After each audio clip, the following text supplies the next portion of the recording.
and reach, and push. Intro. Greetings, one and all, to this week's episode of Tenno Clock. You know what? I should probably actually contact that artist and get another sequence to the intro done. Why's that? Well, huh? Why? Yeah. Oh, just to alternate. Yeah, just to alternate between them. Cool. Like, it could be a long sequence of, Xeno having a microphone thrown at his head, falls off the thing, maybe gets up, starts doing a dance. I don't know. Maybe, who knows? Maybe we should do a thing where people actually suggest what the next part of the intro sequence is. Who knows? Anyway, so 10 o'clock, episode 381. I'm still doing the intros for now. We'll sort that out for next week. We do what we always do, the first thing of every episode, which is emblems. Cool, they're up. So, emblems. They're there, Loz. I'm not quite sure what yours is. I don't know what mine is at all. Not really sure what yours is either. Sure. They're there. They exist.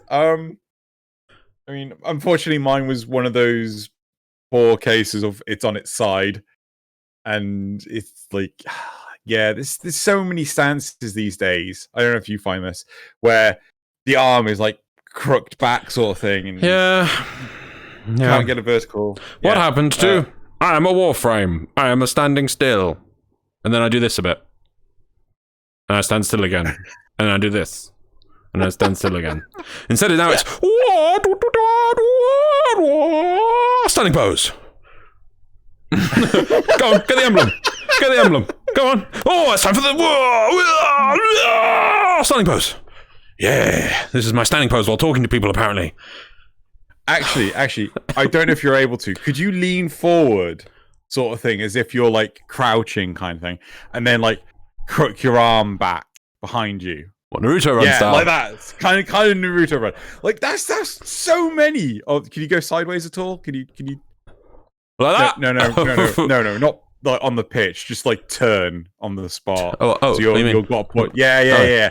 So it's just like how is that comfortable? Hello, Barokatir. I am here to buy your wares. Do you have nice shiny things for me to buy? Anyway, yes. Anyway, should we move on? Right. So if I know we're going to get into the dev stream in a bit ahead, but did you see the standing animation for that Zephyr Deluxe? No. Oh god. I saw the up-down animation. Sorry, upside-down animation for that Zephyr Deluxe. I think it's like this. Yep, I'm standing still. Look at me standing still. Yeah, this is me standing still. A very different definition. I'm standing still. Idling around, standing still. We're just hanging out in Fortuna. I'm standing still. Now do a handstand. I don't think the game would appreciate that, because it would think my feet are there and my hands are there and my head is there, and it wouldn't understand that I'm upside down at all. Also, that's a great way to break one of these headsets. Someone did that once. Yeah. Right. Let's. So, if you wish to win 75 platinum for your platform of choice, go in the description below where you'll find the link to the polls for this week's episode. If you put in your thoughts and feels into those polls, we appreciate your thoughts and feels. You'll be entered in automatically for a chance of winning 75 platinum for your platform of choice. Turn off the emblems. Sorry, I was trying to invent a new standing still idle, so I'm doing this. Yep. This is the new one. Yep. It's walking on the spot. Isn't that the Octavia one? No. Oh, you see my legs. You can't see. When we get this full body tracking, it's going to be great because I've got my legs going as well. Yeah. What you mean? It's just. Anyway.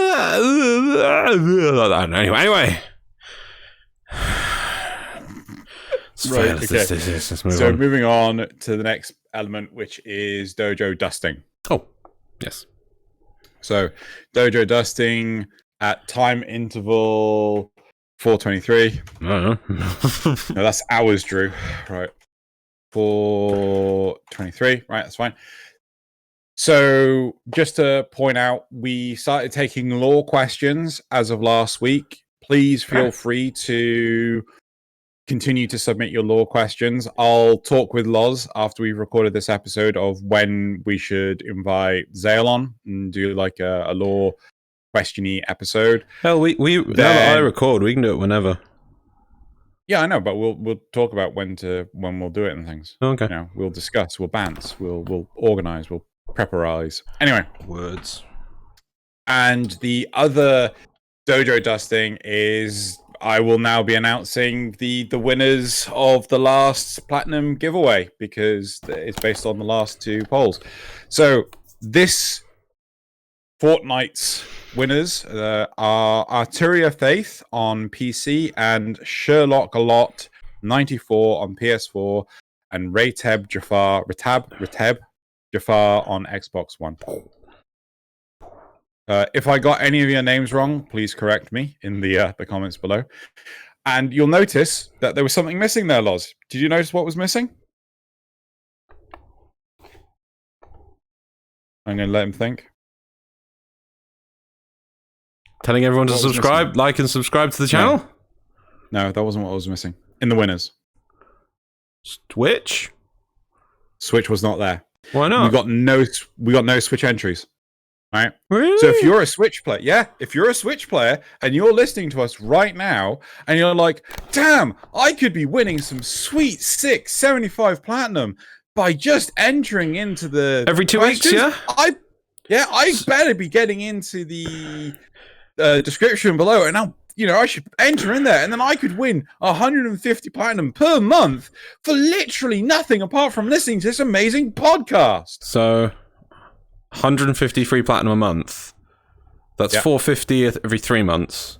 It's like 10% of a Prime Access for free. Yep. Wow. Free platinum. Yep, free platinum. Going to waste. Right, so...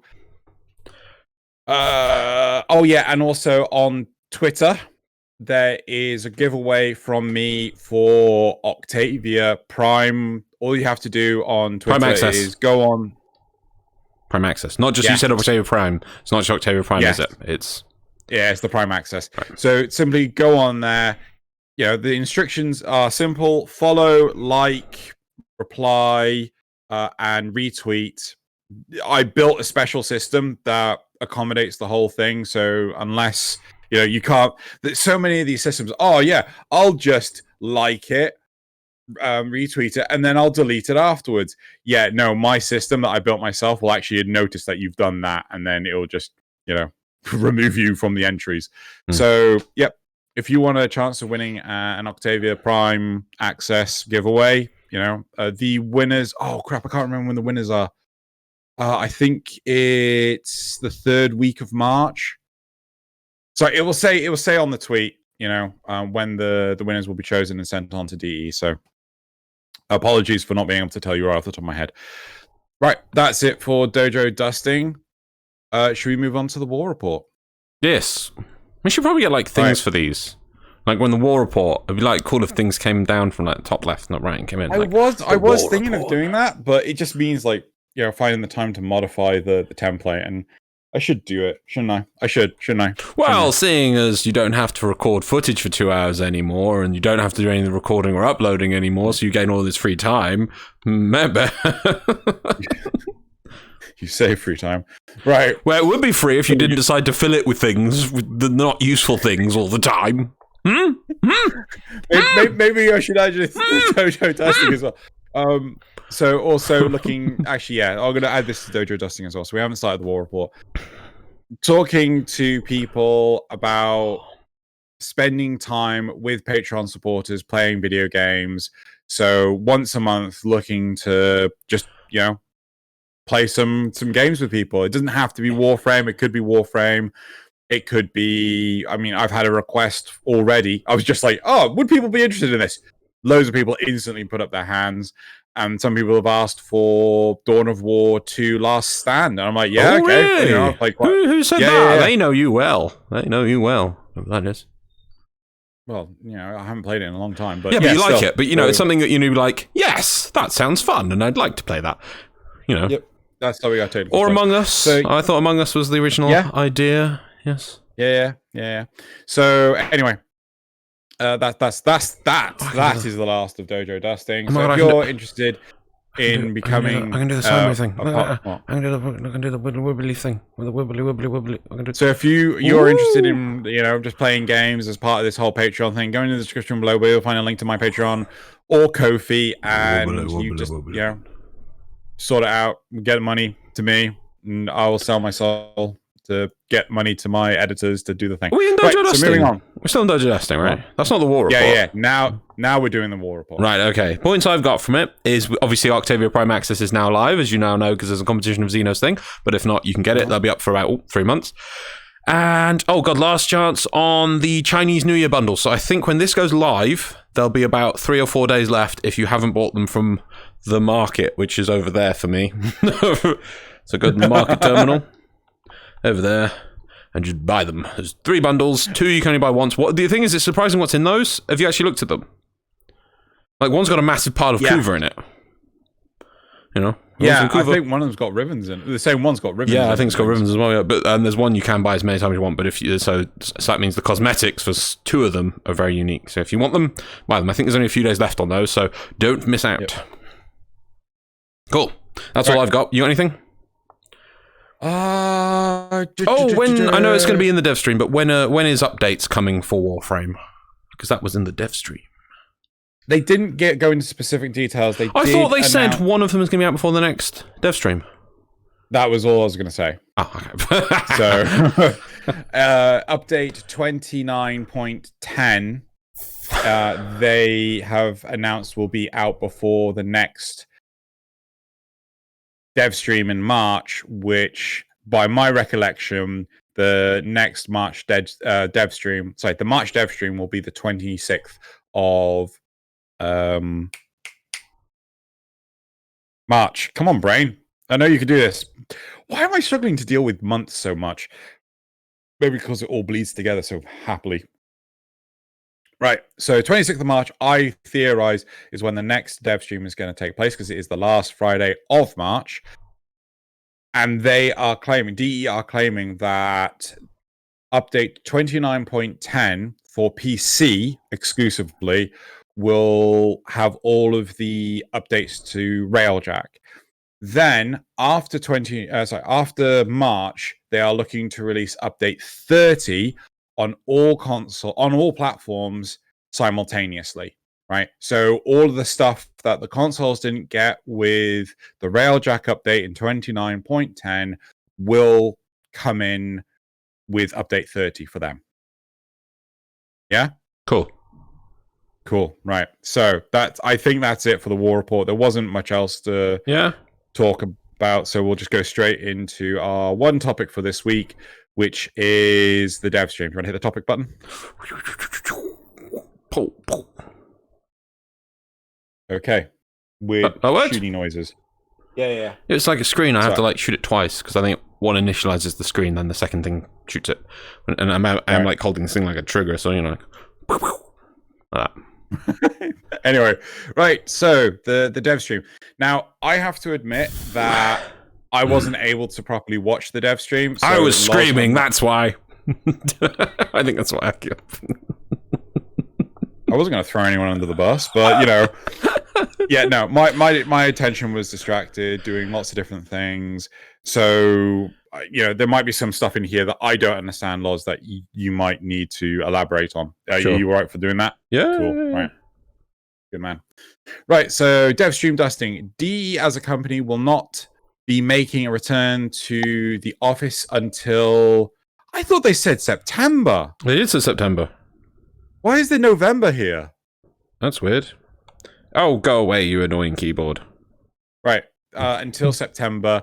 So, if TennoCon is happening, it will only be as a digital event. I think they implied it will be happening. Not if it's happening, it will be happening, but it will be digital, was the key thing. I don't know. It sounded very much like they hadn't got any plans in the pipeline as of yet. I bet at the very least they'll just do it. Well, come on, what you say that, but what was it last year? It was literally just a one stream thing, wasn't it? They just did one live stream. Although I suppose they did other streams as well, but they could just really condense it and just do it like they used to do Tenno Live. I mean, maybe you could call it TennoCon or Tenno Live, but I bet I think from a continuity point of view, they will do a TennoCon, because that way they can say, we've done TennoCons for X many years, this is TennoCon number X. You wouldn't want to leave a break in that system. I bet you they will do a TennoCon for that time. I mean, come on, it's not like they release a TennoCon and the content has to come out right afterwards. It's always a little bit delayed anyway, or the next month, so they'll do a stream and call it TennoCon. That is true. The other point to make, though, with the TennoCon thing is, I think that there wouldn't be a dev stream in June if that was the case. If they kept to the whole, we do it at the beginning of July, then there wouldn't, unless they just turn around and say, well, there's no restrictions to when it's going to happen, so let's just do it as the July one. So end of July, we don't know. All right, so it's all very early days. Anyway, the other part of Dev Stream Dusting is this stream marks the 8th anniversary of Dev Streams for DE. So, or technically the 27th of February. I'm so happy that I know it's the thing, but they're getting so close now within basically almost 2 years striking distance, that we're going to get to the point where Warframe can now deliver on the 10-year plan that Destiny said originally they had, where they said, like, you're going to be able to have your gear from the start and you're going to be using it, you still have the same character 10 years later. And they completely broke that with Destiny 2. And Warframe is now within striking distance of completing Destiny's promise. Original promise. Yeah. Yeah. I mean, you could say, like, oh, well, they moved on to Destiny 2 and they've stuck with that and they haven't moved on to Destiny 3. It's like, yeah, but they didn't do anything to bring, it's still a cut line of when, previous content.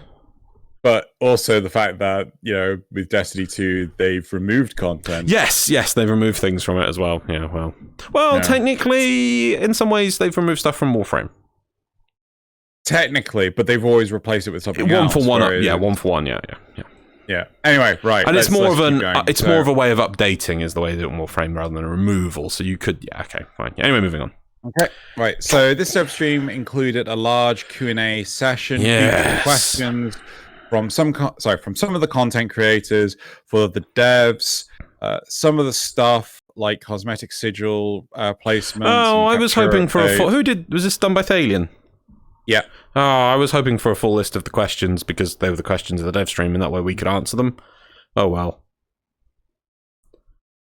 Well, we're going to go over each point. I don't think that's all the questions, though, because that's why it's saying here, like, some of it was fluff, like cosmetic sigil placements and capture upgrades, or there are a few questions touched on some rather interesting topics. So one question, I don't think you were there for this one, was, the sigils we can place on our chest or back? Yeah. They asked why can't it be put anywhere on the body, so it was more of a tattoo kind of style thing, rather than it being restricted to such, like, narrow areas as, like, here for the front thing. Oh, so you could put it like over this neck, like there, kind of thing. You could do it like that, or if you want, you could put it on your arm, or you could put it, if you want, down the side. I can't lift my legs, but yeah, on the leg, you could have it like there or there, or wherever, I will say, doing it on the arm or like on the ribs and things, I think that would be quite difficult in terms of how to place it on the geometry and Steve things. Was saying it's about the size of the database storing the information for that, and he said it was rather small, because I assume at the moment it literally just have a XY slider of where it is, whereas if it's going to have 3D geometry if it's going in other places. Well, it's not just that, it's an XY slider but given to a relative position. Yes, exactly. So they'll probably put it like dead center on the torso, or dead center on the back, and then it's like it's like a limited offset. But like if you decided to put it on the shoulder, what happens if it wraps around the shoulder and the arm, and then it ends up touching itself? Yeah. It's There's also issues with heads, which I always used to remember. I remember that, like, sometimes because for a while I used to wear the steel meridian circle with the line through it. I used to wear it dead center onto my characters, and if you pushed it up really high, it would actually roll over onto the chin. Right. But almost like as if it was a flat image. It didn't like go up the neck. It literally was as if there was a flat image, and because of the height of it reached the chin, it would just clip onto the bottom of the chin, like a little fleck there. So it must have been really weird. They then got rid of that, so it doesn't do that anymore. But yeah, so yeah, he said it would be nice, and it was something that maybe they could do, but it wasn't. Yeah, it'd be a lot more work because it was things like the database and things. Yeah. Right. Okay. Should we I noticed the background footage. You're now showing off the actual different bundles. Oh, because I was buying them myself. I think I buy them myself. Don't miss out on those bundles. They're good bundles. How many bundles did you buy? Only one of each. Only one of each. But I got a bit confused because like I didn't realize that some of them were one-time purchasable and others weren't. So I'm like, wait, did I buy that one or did I not buy it? So now then I have to go into it and realize one's just like boosters and the silver one or something. Cool. Right. Okay. So moving on. There was a quick brush on the previously announced update for Sprague and Benkrital, the mini bosses. Apparently, the character models and potential animations have been updated, but there has yet to be an event to reintroduce them. So the art team and everything did all the work for them, but they've just been sat on the shelf waiting to be introduced. That annoys me. That really annoys me. Really? Yeah, because it's as if that's content that has been ready to go for quite a while now, then it seems, and they just go, oh yeah, well, we'll just pop this on the shelf and forget about it, and we'll wait for an event. It's like, but that means that content getting to players is not being decided by it being finished. It's being decided of when is an appropriate time so that it becomes an event. You know, that it really annoys. It just there's something about that really got to me. That before it would be like they wanted to get. I always felt, and that's what they sometimes say, is that they're always trying to get their content as fast as they can from their minds to the computer to us, because that's what they want. They want it in our hands so we can play with it. And now it's like, oh yeah, we finished that. It's not like it was shelved for, or it doesn't work, or we couldn't get the concept right, or whatever. No, it's completely finished and ready to go, but it's just, we're going to put it up there on that shelf, and you can't have it because we want it to go in an event. And it's like, well, how much an event does it need? Why can't you make a small-scale event just for that? That could have fitted in the middle of a content drought and alleviated some people's concerns. Instead, we just go months without content now because everything has to be packaged into events. You see what I mean? It really just goes against this is what really annoyed me about the Stev stream. I think what I kept screaming at the screen, and poor Drew here Xeno here went off in half, I think, because it really no. Like I did genuinely want to get a shower. Oh, okay. I'm not gonna lie. Like it really felt like I went to the shops beforehand, and I was like, oh man, I'm feeling gross. Right. Oh god, I need to have a shower. We got to do the stream after this. It doesn't remind me of the ethos from 8 years ago, when they just were so hungry to shovel content at us. Now it's that content was finished and shelved for no reason. It really irked me because I was looking forward to those. I did some jokes about them because they really remind me of Mercurius and Vaek from Gundam Wing. I was like, oh, joke about it, and I was like, oh yeah. And then when that popped up, I'm like, yeah, where are those? What happened to them? It's like, oh yeah, we finished them. What? And then what you did with them? Oh, we just shelved it. How much other content's on that shelf? Huh? Who knows? Well, I mean, to be fair, we know that the Kingpin system, at least. Hello? Can you? Is this my end? Pause.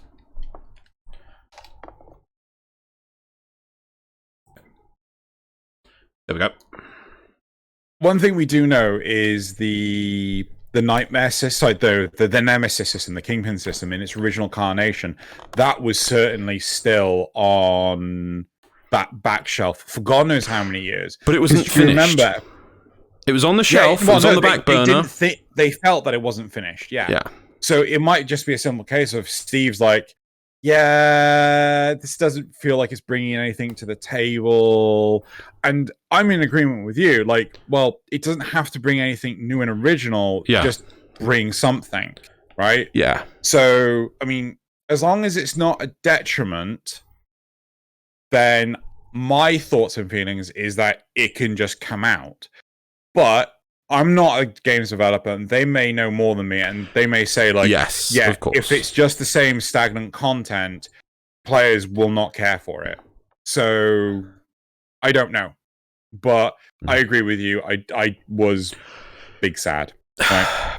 I would have loved if they took these and made a small anti-content drought content about them. What it could be, and what it would require, and this is probably why it's like, oh, that's too much effort, whatever.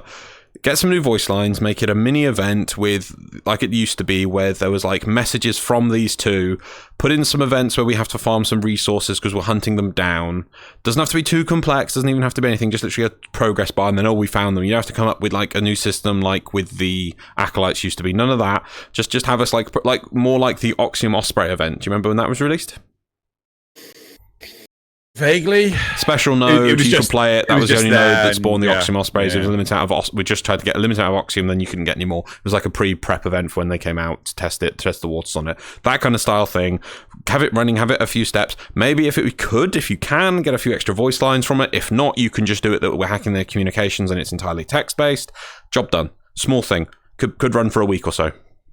I would be very interested to know these events that they're bringing into Warframe. How much of the design of them is spaghetti code? Sorry, I'm noticing your mic is your mic picking up me? I don't know. Don't think so. Well, I'm looking at the. Oh god, the meters on. I think your mic's picking up me. I think I'm echoing.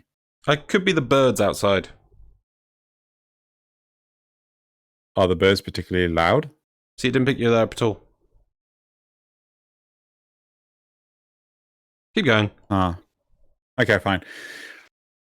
I'd be interested to know the events. How much of it is just pure spaghetti code, right? How much of it is... Sorry, can we just... I pause it.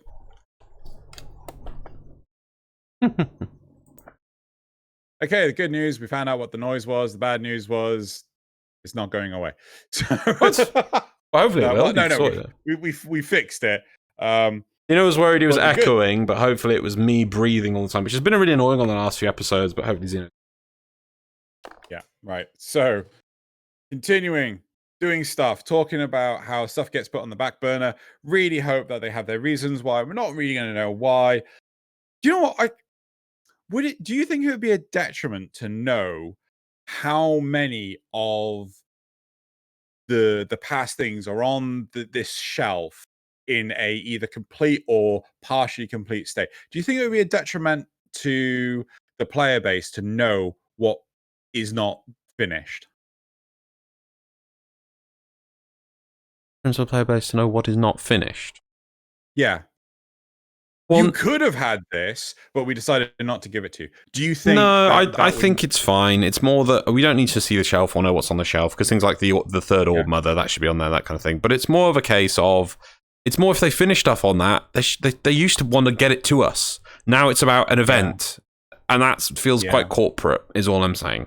Anyway, let's move on. There's more things to moan about in this Dev Tree. It was a nice Dev Tree. At the same time, I don't know, maybe I'm getting old and grouchy, but I was not very happy with some of these things. Cool. Right. The Railjack updates were spoken about with notes on updating intrinsics, including changing some of them, removing redundant ones, and adding new functions to the intrinsics. More discussion on this was had under the umbrella of update 29.10. There wasn't a lot about it, in my opinion. This is one of my complaints, because I felt that should have been the focus, but then other things took precedent. But then let's move on to the next point, which is the big one. What, really? You thought that there wasn't a lot spoken about it? No, they didn't show us much. They didn't say much. They said Necromex are going to be on the intrinsic list. They also spoke about that they're going to have more personalized impact with the intrinsics. Yeah. So you're not... And they're going to have the harness. The harness was okay, I guess. It's something that is more, I think, you'll appreciate playing than hearing about, because until you know exactly what's going on the harness, what's still remaining on the Railjack, how that feels, how it is to update these things, how to progress on these things, it feels a bit bare. The Railjack's just been a bit salted for me, because my brain always goes back to the Scott comment in the Brozeme interview from last year, where Scott said we were going to make sure the basis of Railjack was strong before we moved on to adding the content. And now it's like they're still, that was over a year ago, I think, then, and then Railjack's been out for over a year and a half, almost a year and 3 months, whatever at this point. It's like, and it's had one major update, no additional content, and it's just, again, I just feel that instead of adding, let's say, a mobile defense or an interception game mode or some rescue game mode to Railjack, just something small that they can just appreciate, instead that it just gets pushed back and back and back and back and back and back and back, and then it becomes this whole big grand concept. Again, it's just small updates. You have really good, valid points, but I do think that I was 100% on board with, oh, just give us more game modes. Oh, no, it's not that bad, so on and so forth. But the second they turned around and said, yes, but we're having intrinsics more personable than this is a host ship. I instantly thought, no, I like that a lot more. Oh, I like the concept, and I think it will even encourage me to play more, but it's just it took so long to get to this point. When we could have had small additions to Railjack, even just the Grineer side of things, over the last year that would have made it more enjoyable to play and give you a little bit more things to do. Instead, it's been just, oh, you have to. Now the policy seems to be you have to sit and wait for a year and a half of just the same thing before we put anything in. Instead of small upgrades, aim for the build towards the goal. Okay, so one point that I want to touch upon is I do like the sound of them saying, I do like the sound. Sorry, I did like them saying that they're going to have the option to refund the intrinsic. Oh yeah, no, that's brilliant. Yeah, it's very sensible. That harkens back to the old days when they did years ago they did a complete resetting of Warframe when they did the talent change things and they reset everyone's platinum and everything. Very sensible. Yeah, some people's boiled into, halfway down this intrinsic and then they've redone it and it's like, oh, but I really want that one now, but it'll take me forever to play it. No, almost starting afresh. I like it. It's good. Yeah, it's really good. Yeah, very much like that. Yeah. Then, God, what was the other thing? They're going to refund and make it easier for people who did the initial Railjack. The time-consuming way of getting a Railjack is going to be easier now. It's not going to be as many steps. Yep. Oh, I missed that entirely. Yep, it just again, that annoyed me though, because clearly dev time went into making that, right? And it was so time-gated. And now they're like, oh, we realized this is bad, we're just going to keep walking that back. But dev time clearly went into making it that way. And obviously at the time it was to extend the content so that people wouldn't play it all in one day and get their Railjacks and get on with it. And now it's like, oh, now we have to squish it. Maybe I'm annoyed because that's kind of what I want for other bits of content, actually. Maybe that's why I'm annoyed, because why can't we have that for more things? Why can't we have that for the Plains of Eidolon? Why can't we have that for Orbalis? Why can't we have that for Focus? The time gating content. Reduce the time gating, yeah. It annoys me that they realise it is an issue. And for that, what about these other things? I don't know. I'm fine for minification of content like that. But my biggest issue when it comes to time gating stuff is that if there's too many different gates, then it becomes frustrating. Like if there's too much to do and it's all time gated, then you're just basically jumping all over the place in order to get stuff. Yeah, like, you have to progress in 7 different angles, but in each time block of a day, you're only able to make 2.5 steps to the completion goal in each direction. So you have to go put 2.5 steps here, 2 steps here, 2.5 steps here, 2.5 steps here. Now, that's fine for most of it, but when some of those directions are a direction which unlocks another additional exact same amount of progression, so instance, Orbalis and Plains of Eidolon, where there's one rep that opens up another rep. Almost, well, mainly maybe for Valis, I guess, one rep that opens up another rep. That first rep being so limited, and the second rep, it's just like there's too much to do, too much time gating. It's just Anyway, I want to go on to the next point. I completely agree with you. All I'm going to say is I think that reducing the time gating on old content is something that is desirable, right? Things like, why are there still caps on, reputations? For some of them, it makes sense. For syndicates, the syndicate's reputation daily cap makes sense because they keep adding stuff to their resource pool. But for the planes, for the Ostrons, the Orbalis, again, the Focus, right. So, what was the last Focus update? Should we move on to the next one now? Yeah. Cool, right. The next one. The guns versus melee balance was brought up, recognizing the vast gulf in power between the two forms of damage. Apparently, DE are planning to have a rework to this that's more in-depth than expected. The first step is a rework of stances for melee to remove many of the free CC functions that are built into the combos, meaning that pressing melee will still have damage, but won't be without risk. The next, do you want to focus on that first, or do you do? Okay, let's do the whole. Let's go the whole thing, and then we can assess the whole thing. The next change is completely tone down the attack speed of melee so that primed mods barely add any speed. It's a massive nerf in the majority of players' opinions, but this should prevent melee from being entirely dominant. As a balance, they're also planning to change the priorities of many mods to add new ones to the primary/secondary weapons that will hopefully bring their power up to the new balance of melee. One of these staff has been allowed to propose multiple new mods and propose changes to existing ones. That will allow guns to scale in a similar way to melee.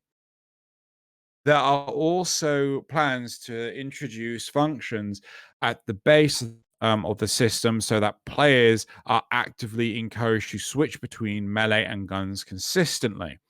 This could be an expansion of the concept of condition overload spoofing, where priming enemies with status chances status causes your melee to be massively more damaging, but also in the opposite direction, where actions with melee will empower your guns. Yeah. Now, those are all good things. No. The problem I have with this is everyone. First of all, there's so many complaints about this sort of thing already, because as soon as you touch the power fantasy, everyone will complain. And I'm going to say, actually, I want to preface this before I go into a bit of a long rant, that I don't think I am at all a very good player of Warframe personally.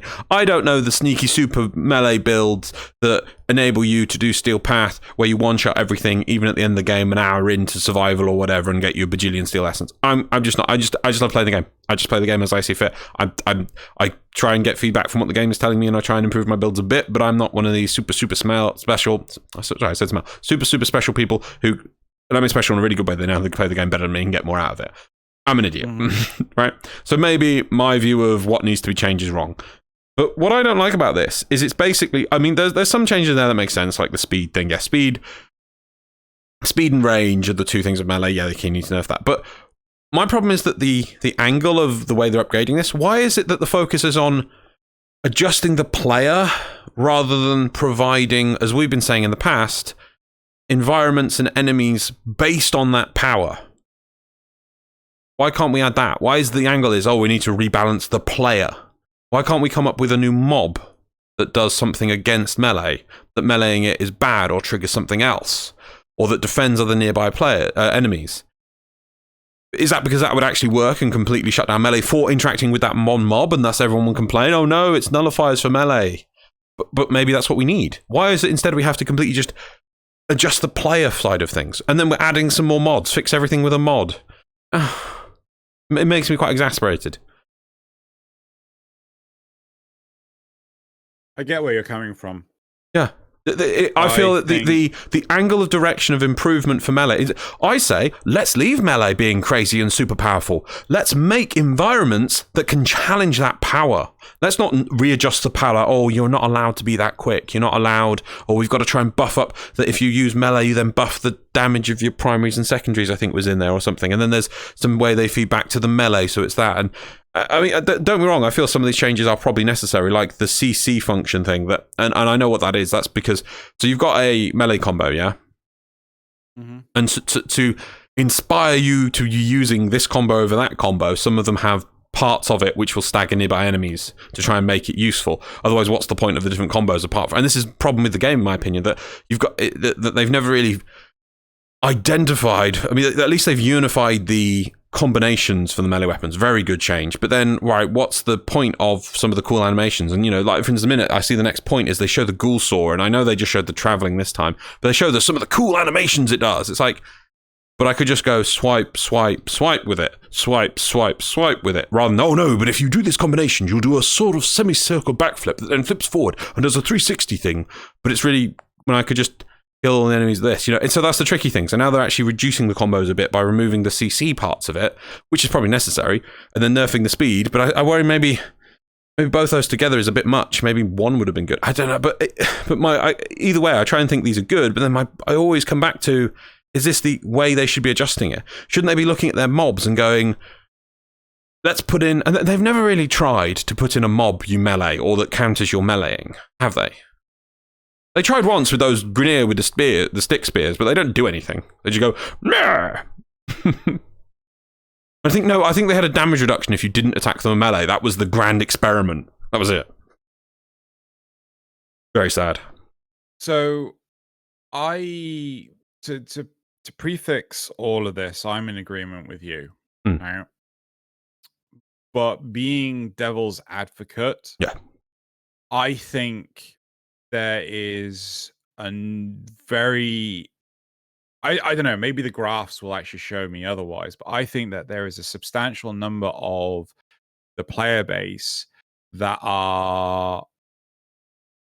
They don't want to change how they play, right?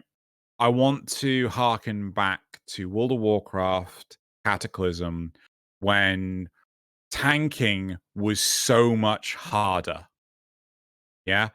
And you had to really keep in pace with what the DPS was doing. You had to make sure that they weren't out aggroing you, right? It was the onus wasn't really on the tank, so to speak. It was more on the DPS. That they made it that the tank couldn't just mad threat out the DPS, and the DPS had to measure themselves. As long as the tank was doing their optimal stuff. Yes, but then they massively changed that and gave a huge aggro buff to the tanks, and then the tanks could go back to single-handed tanking while eating a sandwich. Yeah. Right? I think that there was too much complaint within the player base. I mean, you would probably know more than this than me. I would assume that there was too many players complaining, saying like, no, just get good. No, just learn to tank better. No, you got to out aggro me. No, I don't have to monitor anything. It's your fault. Yeah. Yeah. And I think that is a huge factor. That mentality is a huge factor which leads to decisions like this. Oh, no, you don't want to make it harder for the player base to fight X, Y, or Z. You need to, bring everything to back. Am I making any sense? The last part I'm stumbling over. Yeah, I appreciate what points you're working towards. There's to. I think the nullifiers are a huge indication of how the player base would react to enemies that you have to fight in a different way than what you want to do. But I think I think this just completely hurts the long-term health of the game, because instead of coming up with new and challenging content, this is just basically rescaling everything again. That's all they ever do. Rescale. They try and make melee useful, because if guns become too good, you just go, well, what's the point of a melee? Because I can just shoot things. And then they make melee so good that it's got crazy range, crazy stun, crazy damage, that they go, oh, well, what's the point of using a gun? And now they're desperate. I almost feel slightly desperately with these mods trying to come up with a way that you use a melee to use a gun to use a melee. It's like, that's it. Well, but the problem is, when you do that, it's like, what's the point of a Warframe power? I could see. I remember back at Tenno Live in was it Tenno VIP? Tenno VIP back in what year? It was in Birmingham. Yeah. Do you remember what year that was? No, years ago. 2015, 2016. Right. Somewhere around then. Long time ago, in a galaxy far, far away, Tenno Live in Birmingham happened. I remember talking to Steve about it, and he was saying how, and again, paraphrasing, I'm not speaking for the guy, he didn't like having to focus on things like damage numbers. He preferred looking at the cool visual aesthetic of Warframe, the verticality, wall running. I remember I drunkenly was trying to explain to him why we needed ammo to be an issue again. And then he disappeared on me. Yeah. And like, I totally 100% get it. He is not, like, I don't think many of the devs are interested in dealing with this whole balance thing, but that's what the players care about, right? Yeah. The player base care about, can I out damage this with that? Can I, yes. I remember him saying about the simulacrum that I think Scott says he hates the simulacrum because that's the way that people measure the game is they go, right, here's a weapon. How quickly does it kill 12, 100, level 150 XYZ? Instead of going, well, I'll go use the weapon in a mission and do I like it? They go, no, well, how does it benchmark everything? Everything's got to be mathed out instead of just used as a product to enjoy. Yeah. And I'm in complete agreement. So I don't think that this is what they want to do. I think it's what they have to do to appeal.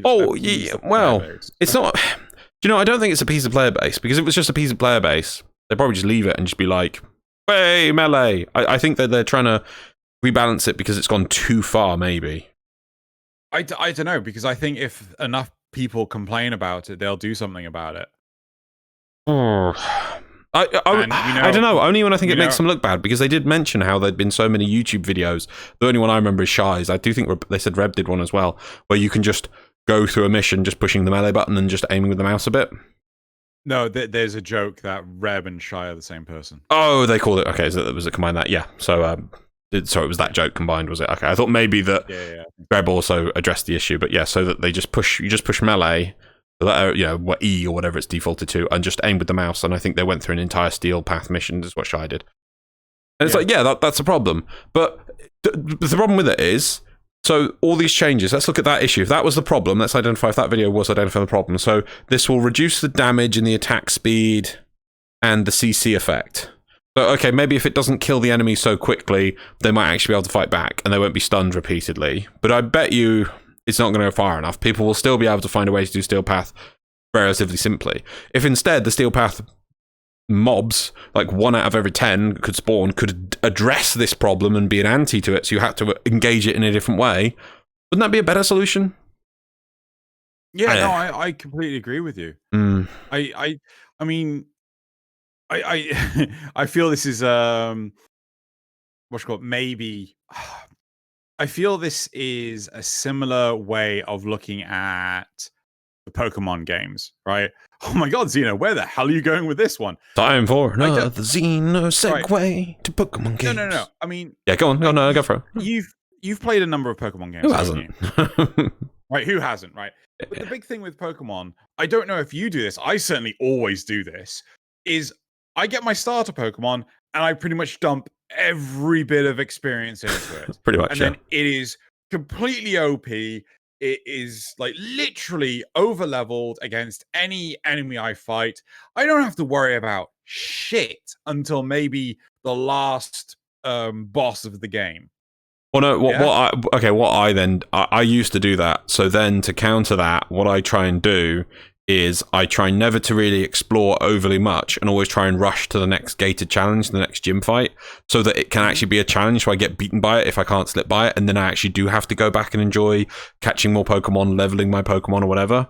But if you actually go, I'm going to what's new in this region, what can I find down this side area, that's how you get over leveled. So I always just try and blitz it towards the next objective so that it can be a challenge still. Yeah, I completely agree. Yeah. Still, so, right. You want to see challenge? Sort of wanted challenge. Anyway, so hopefully, with raids, if they do bring back raids, they'll be a lot more steadfast and say like, nope, get good. I don't know. I'm a bit off on that. But anyway, we'll wait for the community to feedback to us about what people think about melee. Let's move on to the next point. Okay. The Ghouls or The Ghoul Saw was brought up as a connected concept with slowing down the melee attack speed modding, with a showcase of the new animations that will be more visible and stylish thanks to the speed reduction, including the riding dash unique finisher animation. I thought it was a combo, not a finisher. No. So the dash. They showed an animation where the rhino rides the thing for about 3 meters and then it doesn't end. They meant, they meant that when you ride it, you'll be able to stay on the ghoul saw until you choose to get off, and then it will always end with that animation. Right. Okay. Yeah. Okay. So I just want to clarify that one. Yeah. So, yeah. By the way, looking like the same with the ghoul saw and the speed they showed it playing and things, I am tempted to bank some money on the way that melee will feel after they do all these changes is super, super slow, and then mobs will just kill you in 2 seconds when you try and do your heavy attacks with your heavy weapon that takes forever to swing, and you'll be like, oh, that's good. And then they'll just segue back the other way again. So, yeah. On their ghoul saw. The short version of the plan is that 90% of the change to buff guns, 10% of the change to nerf melee. But the nerf to melee could be quite serious if done wrong. Nerfing the ability of mobs to get stunned by the random attacks and the attack speed directly is only going to be a 10% nerf. Right. I'll wait and see on this one. No. They're saying like 10% of the change is to nerf. Yeah. Right. Okay. But we'll see. I don't know. I don't know. It's got to do some serious gun buffs. To be honest, 78% of all statistics are made up. So this is true. Yeah. Right. Next one. I like the next one. Are we just going to go straight to the next one? Yeah. Next point. Yeah. I don't want to spend too long over it. But... Right. A question mentioned that open world gameplay is becoming very stale. Steve made some statements about future updates to the open worlds that will add new game modes. Interestingly, he said that the new Railjack content will be an example of what they want to do. No, I think this was actually the second question from Brozim, and it was a really good question because we've always talked about this as well. And he even said that most of like the bounties just boil down to mobile defense. There's not much depth to it, and I think it was a really good question to ask because this is like loads of other questions. I was like, what's the point of this? What's the point of this? And it's like people asking about the new Warframe and things. Like, no, here's a hard hitting question. I can't remember what the other one was. This other one was something about game modes and inspiring forward or something, and I was a bit like, yeah. But this one about the open worlds, I thought was a very good question. Very good question. Are you going to allude to the No, answer? That's the thing. Steve just said they're going to expand on it, add more content. Yes, but again, as it says there, it just says you're going to add the Railjack thing will be an example of how it's going to be done. They didn't really allude overly into it or what they're going to add. I still would feel if he was pressed harder on it and pushed about. I can only say what I would do instead. Like mention how, and I'm definitely gonna do this video when my model's almost done. By the way, that I'd love to record. This is an example of how bad I think the Valis is for bounties. Go do bounties one after the other and record on the map where you progress to, and I think you'd literally bounce between like 3 or 4 points, and that about 60% of the map you would never even travel to. Yeah. And it's terrible. So it's that kind of thing. Steve did say they'd be looking into doing more things with it, but yeah. You could do a heat map. Yes. Of the parts of the environment that you touch. Mm-hmm.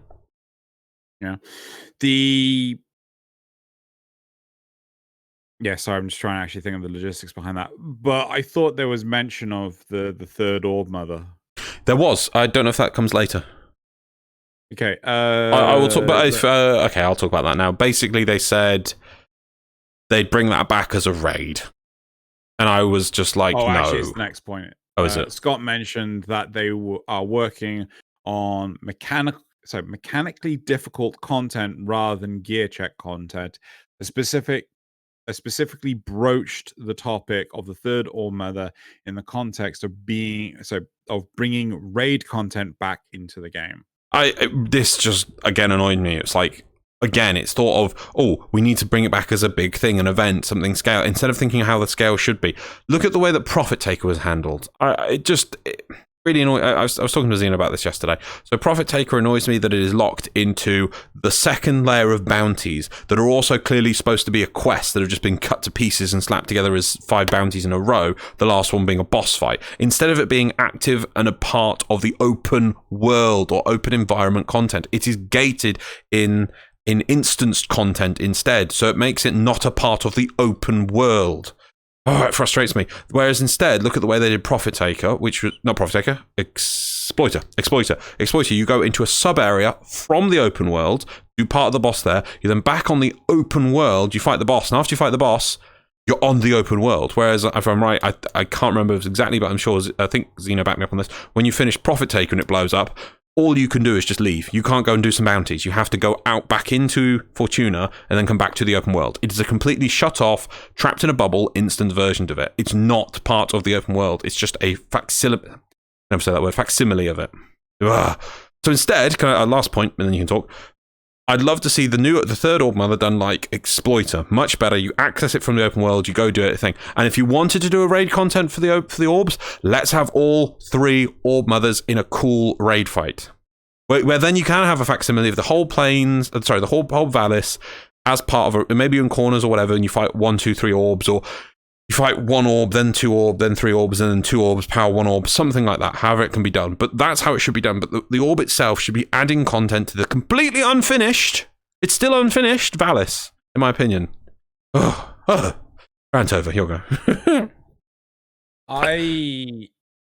Okay, so I feel that they learned a lot from Exploiter. They Exploiter was perfect. They realized so many things that they could do right for future content. They just haven't gone about and implemented it yet, especially for open world environments. I kind of like the idea of them bringing back raids and stuff. Oh, I like the idea of bring back, but can I just check before you continue? Do we still think, I can't remember if I'm missing one, do we still call Exploiter the best boss fight in the game? Or is there better? I can't remember.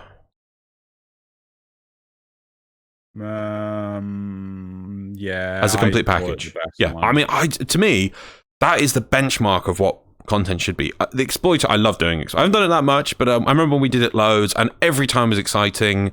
It's just a good fight. It's good fun. It looks exciting. It looks cinematic. It's so well done. Why can't we have more like that? Yeah. No, we have. We have to cut it off and put it into this bounty system. Yeah, I guess. Well, Robodopolis was trying. I guess. It tried, but it tried. Didn't it was all right. Capture the same. No, it didn't. Yeah, but at least it was okay. Profit Taker. What's the new Jackal? Jackal's not too bad. It's not too bad. I don't get why there's only 1 movement though. That's what got me. I swear you could move to a 3rd room. That's what it needed, and then another back to the 1st room. Oh yeah. Now changed with things in it, more mobs or turrets or walls and moving around and something. It was a trap. Yeah. That's what I wanted because it was really cool when it did the animation and you jump between rooms. I'm like, oh yeah, we're following it along. Next test chamber. Like, can you imagine if there was more chest chambers instead? It's like, oh, we're in the 2nd chest chamber now. Oh, it's breaking walls down. It's like, okay, but then again, it is designed to be the first boss.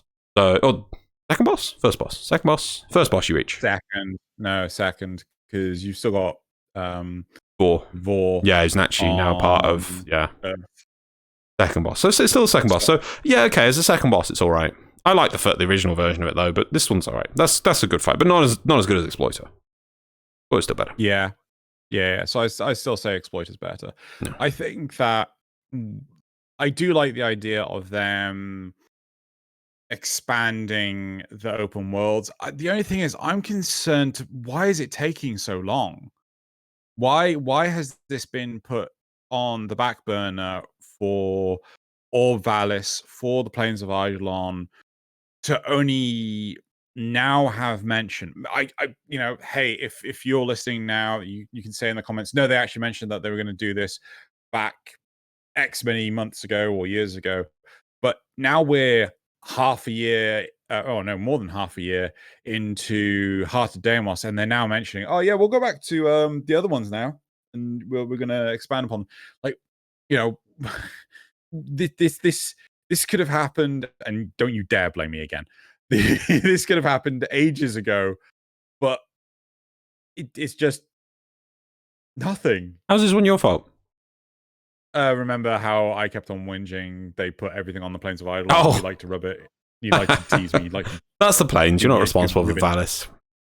Yeah, and there's nothing to say why they couldn't have added a small. Like our goal for the month is to add one new bounty to each open world. Like that feels different. One or in a different area or different part of the map. You know. I think the procedurally generated environments, if they could just do that for the Orb Valis and for Plains of Eidolon, that would just go so far. And then you could do little submissions of, hey, look, you've got to go capture a target. They're in that cave over there. Or you've got to exterminate all the corpus that are in this base. You know, they're in that base over there. Well, I think it would go so far. I wonder if, because Steve did mention about him some of the things about adhering to what he was shown in the previous thing. Like, he did mention actually maybe I'm being a bit too hard on the stuff for the Railjack. He did say that capital ships, you will actually fight them, like in the stuff they showed at TennoCon that year. So yeah, that's a good thing. Why can't we get bigger ships going into into the atmosphere above Valis, above the Plains of Eidolon, and you have to do something to go in there to do a procedurally generated mission, then you come back down again. Like, just, have a ship come down, Damn, that's actually a really good idea. Yeah. Or even, hell, let's go into orbit. Yeah, or go up, make it higher. Let's go up into orbit. Because I was thinking there was supposed to be, above all Valis, there was these low orbit ion cannons they were shooting at you, and you had to go up there, you'd call your Railjack in to go up there to deal with them to come back down again. That was cool. I think the problem there is the fact that Railjack isn't done yet, is it? Yeah, no, yes, yeah. But we'll see. I have hope that they will be able to achieve great things. Okay, let's move on. In reference to the Lotus being our current enemy and the purple hologram for 3 years now, Steve said it's going to be a good year. Translator's notes. Kaikaku means plan. I can't remember that. Yeah, I was debating with I think Tobiah at that point.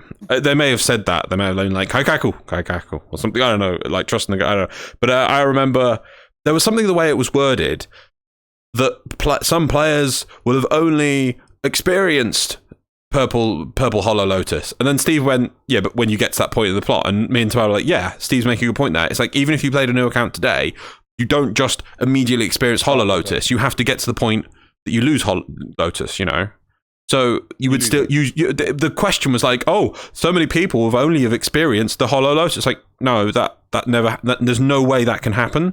And so yeah, I think Steve made that point, and then me and Tobiah were debating. It's like, yeah, of course, that's silly, So I don't know what Kaikaku was. I think we missed that bit. Okay. This better be a hint to an actual bloody upcoming cinematic quest. This better be a cinematic quest. This better be the new war. Oh wait, you can't see my hand. Is it a fist like this? Is it?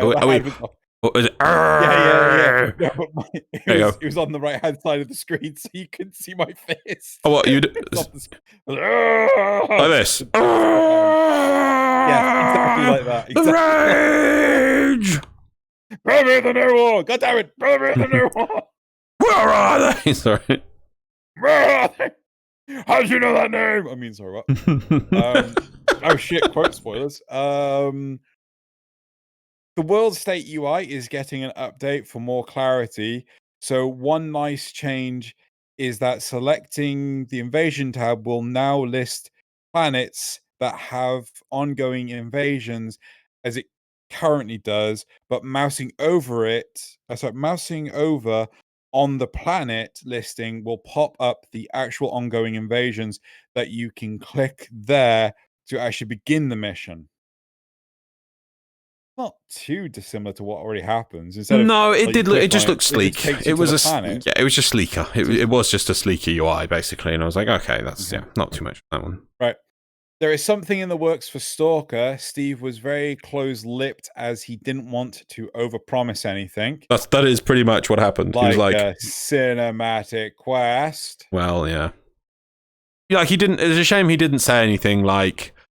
To be honest, we originally meant to sacrifice to be Stalker, and then we changed it. Like he did. He wouldn't mention a thing. Like they had to come up with a new story. He was like, no, being close-lipped, we have to do this stuff first. I was like, okay, cool. So, I respect that. Though. Yeah. What hold them to account that they can't just say that, and then like with the earlier we had Venkatel and thingy. It has to wait for 2 years later, and we go, so remember in I don't know why my voice is going this, but I'm going to do a silly voice for a second. Remember in February of 2021, Steve, when you were being tight-lipped about this Stalker thing? It's now February of 2023, and we've had nothing. That I'm worried that's what'll happen instead. And it's like, so what? Now the next question was very interesting. I want to, if you want to say anything. I think that there's a lot more enthusiasm behind Stalker getting any additions rather than Venkatel and No. I meant I was using that as an example. That he's not saying anything. That's an example. But, just pick something else to swap in for Venkatel. And let's say the Queen Princess. Let's say the Queen Princess. I think more people are interested. No. It wasn't Venkatel. It was the concept of content being shown and then shelved and never addressed. And we have to wait over a year, I think, for Venkatel. And someone has now brought up later in a dev stream before they address the issue. That's my thing. Okay. Sorry. My point is. Right. I think that the community will be more inclined to remind DE of this promise of Stalker stuff, and there'd be more interest in the community of this promise of Stalker stuff than in some of the other stuff that's been shelved, like the Nefanyo fight. Like, what's the hell's happened to the Nefanyo fight? No, absolutely nothing about that that's clearly been shelved. Right? Yeah, it's probably been abandoned permanently. But that's the thing with this is, well, when's it going to get brought up? The next stream, everyone's going to know you're going to be less tight-lipped, and then every stream, someone will ask, are you going to do this? Every stream, are you going to put in the comments, is Steve going to be less tight-lipped this time about Stalker? I doubt it. If it doesn't come, if we've got other things to deal with, because that's what he was kind of implying by it, I honestly don't think we might not get an update on this, unless it's in this year's cinematic quest, which, who knows, I doubt it. We might not even see any updates on this till next year. Because we've got nothing. He's like, I'm just being tight-lipped about this. One of the questions we'll have for this episode is, out of this list of content, and we'll choose stuff that has been shelved. It's just been left open, right? Like Hunhao. What the hell's happened with Hunhao? Yeah. We'll shove in this Stalker thing, and I'm betting Stalker will appear really high on that list. Captain Vor? Void Sentry or whatever it was called. Void Mine thing. We'll Man in the Wall, Kuva options, but I reckon Stalker will be probably at the top of the list. Right, next one. Cool. I moved up the bloody document. Per a question on the topic. UI. Per a question. Right, per a question on the topic. Apparently, there is no discussion on locking stats for Rivens so that rolling Rivens is easier. There is no priority on this kind of change. Anything else that they've currently announced comes first. I hate to say this. I know this is not true. What? Because really? I'm dizzy now. Because Scott did a podcast discussion, live stream with Tactical Potato, and the question was brought up, about locking stats and things like this. Right. And Scott turned around and said, I mean, maybe it's not a recent discussion, but Scott turned around and said, like, that Rivens are too much of a wild card as they are right now. If people can lock stats to make an even better Riven, even if it's one stat, and then they can focus on another stat to improve it, it just causes undue headaches for them designing enemies and stuff. So yeah, does that make sense? Wait, so you're saying Scott's saying they wouldn't do it? So Scott was specifically explaining that it would be bad if they did that. No, he says that they don't want to do it because enemy. Okay. In this video with Tactical Potato, Scott, and a few others, it was asked to Scott, why don't they allow locking of... You've said all this, yes, that's fine. Don't repeat the point. Right. Scott turned around and said, because it would make it too difficult to balance the enemies. Right. Because you'll have enemies that some players can't... What the hell are you doing in this Arcwing mission? Can you not fly an Arcwing? Oh, I got so frustrated that I realized that the actual best way to fly the bloody Arcwing is just to literally ram it into every bloody wall. Also, I got some therapeutic benefit of smashing your Oberon into every single thing I could find. God, I hope you don't do another one. Oh, that's a good point. I'll bring it up later, actually. Especially with Dojo Dusting. I was actually going to... No, we'll bring it up later. I was going to suggest about the frame. I was just being lazy, basically. Sorry, I didn't mean to be smashing Oberon, but I was just like, it's that. But I must actually make a good point that is actually one of the best ways to go. Trying to be clever and try and balance it, and whatever. Or you could just ram your face into everything and then adapt when it doesn't. Oh god, I've lost my camera. And then lose. Oh, there it is again. It's almost easier just to go ram, face, ram, face, ram, face, ram. Oh, finished. I was like, yeah. I was thinking that they completely missed the point on Arcwing on those missions. They were trying to be like, oh yeah, Death Star Run or whatever. That was supposed to be the map. But in reality, it feels like a caged bird. Like it's not meant to be doing that. Exactly. And they never added a tile set that would actually accommodate that new movement system.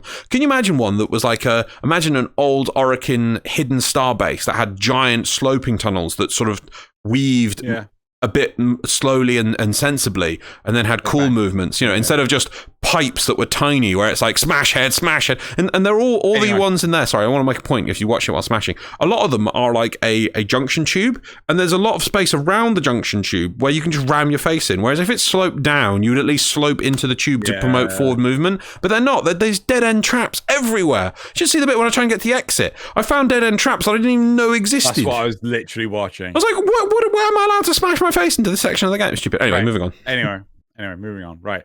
So Scott was saying that they didn't want to allow players to lock a stat or a Riven. Right. Because then they could make an even better God tier Riven. Well, you'd have easier access to them, basically. Not just easier access, but like an opportunity to make even better ones. To reach the super perfect Rivens. Exactly. Yeah. Right. And as a result, the I don't know if disparity is the right word, the gulf, the chasm, the continental drift that would be between players that don't have Rivens and the players that do have Rivens would become even greater. I think that's rubbish. That bit's rubbish. I'm with him on the other bit. I'm with him, but more players would have access to very, very, very strong Rivens. So they'll be able to, they will be able to push the mobs harder. I'm agreeing on that because in reality, because the system's so random, it's very hard and very few people make those super perfect Rivens. But if you think about it, there's four stats. Can you have 4 positive stats? I don't remember. No. Right. So the maximum you can have is 3 positive stats. That's with no negative. That's the best Riven, right? If you're able to, I honestly can't answer that question because there might be some stats that are only available. Broadly speaking, 3 positive, 1 negative. I see what you're meaning. The negative has 0 impact on the weapon. Yeah, things like, oh, your projectile flight speed is slower. Yeah, but I'm using a hit scan weapon. There is no projectile flight speed. But that even actually benefits me if there's 2 positives, 1 negative, because of the thing. But let's go with the broad assumption that the best Rivens are consisting of 3 positive stats and no negative stat. By allowing players to lock in 1 stat or in some way, then a third of the best that people will be able to get access to those Rivens. I don't think it would make a bigger disparity because the RNG required to attain that for those players is also reduced. So more players will have those Rivens. That's the point he's making. No, so but there wouldn't be a greater disparity because it's easier for more players to access that window of exceptionalness because you could lock in a perfect stat. So 1/3 of the benefit is yours, guaranteed almost, if you just put the time in. What does it take to get that new God tier Riven, right? If it's a case of, it only takes time, you just got to keep doing it, you'll have time, and then you'll have your God tier Riven. What if you've got players that don't have the time to get the God tier Riven? But then more players will have them, which will drive the price down, which means it's more accessible again to more people. If people put money into the game. Well, of course. There are people that actually don't pay money into Warframe. You can't exclude those people. So the players which are... Okay, but the players you're talking about, these are players that we've invented our mind. They're literally not putting platinum into the game. I assume also not farming platinum to buy Rivens with. And they are then... We're then assuming what Rivens they have access to. Well, in the current system, they're screwed anyway, unless they get a magical RNG 0.001% chance of Riven on their first roll. Okay, here's an alternative. What if they've already highlighted the chasm that is between between melee and gunplay, right? Yeah. Right. So what if instead of addressing it to make the chasm smaller, they basically said, oh yeah, but if you super guild your Zors, right, they become even more powerful. That's just increasing the chasm further. Yeah. Right? Yes and no. No? What? How no? Look, I can become a shark. No? That's nice. Sorry, I just realised it meant to do. I'm not entirely sure how that has any reflection on the conversation. I didn't, but it was just saw my head and I was like, be a shark. I needed to get that joke out of the way. Anyway, sorry, you were saying. Okay. You were saying. Did you not listen to the question I just asked you? I was being a shark. Okay, look. The point is, I think that Scott has a valid point with not increasing the... Sorry, by allowing Rivens to become more godly more easily, I think that there is going to be an increase in disparity between players that have Rivens and players that don't. Well, we'll agree to disagree. I think you're statistically wrong because it'll give a larger percentage of players in all populations with these Rivens, and it will reduce the price on these Rivens, giving them more accessible. There will be a small subset of players which aren't able to engage in any of these things, but they can't engage in it as it is now. So I don't see how that's a benefit to those players. How it's a benefit for the other players, but we're going to do it so that these players can remain in their poor position they're in either way. I don't see the benefit at all. Anyway, but the point was not actually about Scott. This is why we're agreeing to disagreeing, because that's your point, that's my point. We're not going to keep going around in circles. You made your point, and I think that's fine. I've made mine, yeah. But the point actually was in the dev stream, and it's really interesting that you brought that up about Scott, because I was wanting to get back to. Because Steve didn't actually react to it that way. He was almost like, I've never considered this, and this, don't need it, kind of thing. It was completely like, yeah, no, well, I don't know what you're talking about. What's that mean? No. You know, it was quite dismissal. Quite dismissal about it, yeah. Almost like it was, no, not needed, nah. You know, almost like, it wasn't like, oh yeah, we've had a lot of, the tone was not, oh, we've had a lot of back and forth discussions of this, we've identified what other games do in these sort of similar systems, and we've evaluated them, and we've come to the conclusion that probably wouldn't work for Warframe or whatever, and it might break the current system. No, it was almost like, I've never thought about that. You know, it was that kind of logic, it was really weird. Don't know what to say. Yeah. Maybe Steve hasn't been part of that conversation. Maybe. Right, should we move on to the next point? Yeah. Right. Can I be a shark again? What? Can I be a shark again? Go on. No, I'm kidding. Move on to the next one. There are no current in-development plans for more Umbra-style Warframes. Very strange on that. Yeah. Really? Well, they said they wanted to do a few. They said they wanted it to be special. No. They went back on that. Oh. Like, after they released the Sacrifice, like, Jeff was really adamant, no, we're not doing any more Umbras. Wow. Yeah, I think it's because the part of the problem is with Umbras, you expect plot and things like this. You expect the cinematic quests, and like I just think that they just went, nope, we're not. Nope. Maybe it also there's something to do with the fact that it kind of undervalues the whole Prime Access system, because the Umbra Warframe is pretty much better because it has the ability to do stuff while you're in operator mode. And, you bought this Prime Warframe, you put money into the game, but here's the Umbra one, which completely makes this redundant. Maybe. Yeah. Next. And to be fair, Excalibur Umbra was really only supposed to be the Chinese Excalibur Prime, and by giving it to everyone else, it can be like, well, we can't give you Excalibur Prime, but here's Excalibur Umbra as something special, so... Yeah. And then, last but not least, and... right. And for the last question, Pets 2.0 is still in the works, and Sheldon apparently is keeping his lips sealed on the progress of that, but there may be something in the Queen Pin / Corpus list system as new pets are being released with that. Yeah. Like, I'm sorry, I'm calling shenanigans on Pets 2.0. It's stale. Yeah. Like, there might be a design for it that's currently sat on the back burner shelf. And there's like, oh, this isn't going to work. We'll put on something else later. Yeah, I remember Sheldon saying he had a document about it, and oh yeah, work's happening on it. It's going to be amazing and all this other stuff. And it's like, how many years ago was this? Yep. I don't even know. It was like ages and ages and ages ago. And it's just like... Yeah, I feel that Pets would need such a huge core rework to... God knows how many elements, AI, other things. So it's just not going to happen. That's odd for you to say AI, because you wouldn't normally mention AI. But I don't like the fact that they basically put pets into the game, and since then they've done nothing but slowly and systematically reduce the amount of depth to the pet system. They've done nothing but that.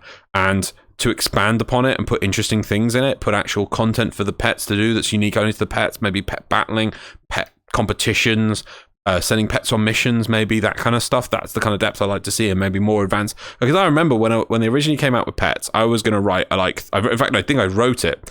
They said they were going to use Mendelian genetics, and I wrote this whole thing to go on the Warframe forums about how they work, so people would be able to understand if they didn't know.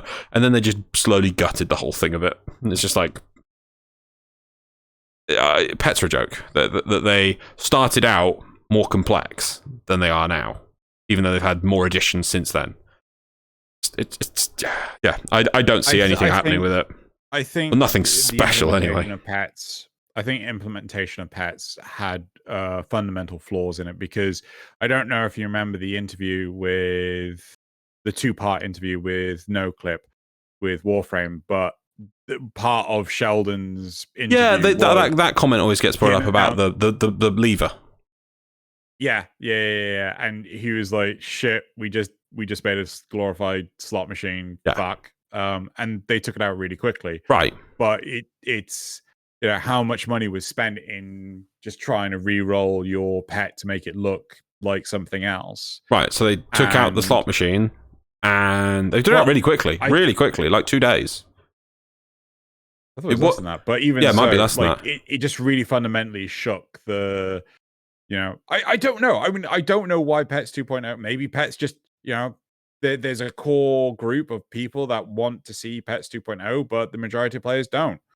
Maybe it just is that flawed a system. There's no way to know why it's not being worked on. Right? Maybe big CEOs have turned around and said like. Maybe other projects just keep taking priority is the only thing, yeah. But I don't know. Yeah. Or maybe it's they're finding it hard to judge what they need to do for players, because the problem is you don't want to end up with Tamagotchis. Yeah. Did you ever have a Tamagotchi? Huh? Did you ever have a Tamagotchi? You're breaking up a bit. What? Did you ever have a Tamagotchi? Yeah, of course I did. Yeah, how annoying was it? I think it died pretty quickly. Yeah, this is they were a massive thing because the concept was cool, but the implementation was awful. The thing just kept pooping and just killing itself, and it was just the bleeping. Oh god, the bleeping caused people. Oh, I don't want to do that. The bleeping just became an annoying component that you associated it with just boring annoyance. There was not enough positive points to make it exciting to do. You were forever just managing to look after the thing, and it would just bleep and whinge, and you had to feed it, and then pooped, and it pooped, and it pooped, and its whole area was full of poop, and then it died of poop. So the thing with the pets is they need to go, oh well, we want you to do all these things like inject your dog, pet your dog, but it doesn't really give you much back.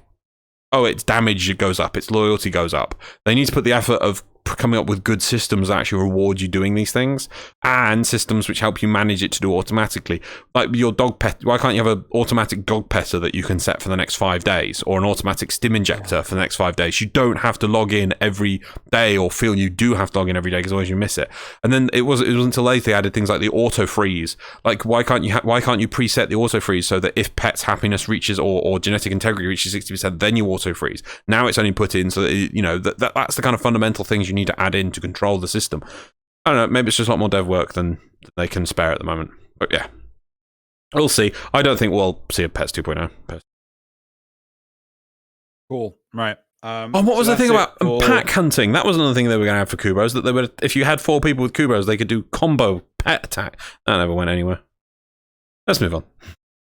Well, do you not remember like how few people were actually using pets back then? But it's still the circular logic, isn't it? It was just the carrier the entire time. But it's just, I know, but it's the circular problem, isn't it? That pets don't give anything, so D doesn't, so nobody uses them. So D doesn't add anything to them, so they don't have anything good. So nobody uses them, so they get low use. So that D decides not to add anything to them. It's just the same perpetual cycle that everything works on. Right. I think we should move on to the next part of this, which is going into depth of what's coming with update 29.10. Right. Cool. This is the next Railjack update that will come with Corpus Railjack, the command intrinsics, and Necromex in regular missions, but will not include the Corpus Lich system. It's planned to release in March before the next dev stream.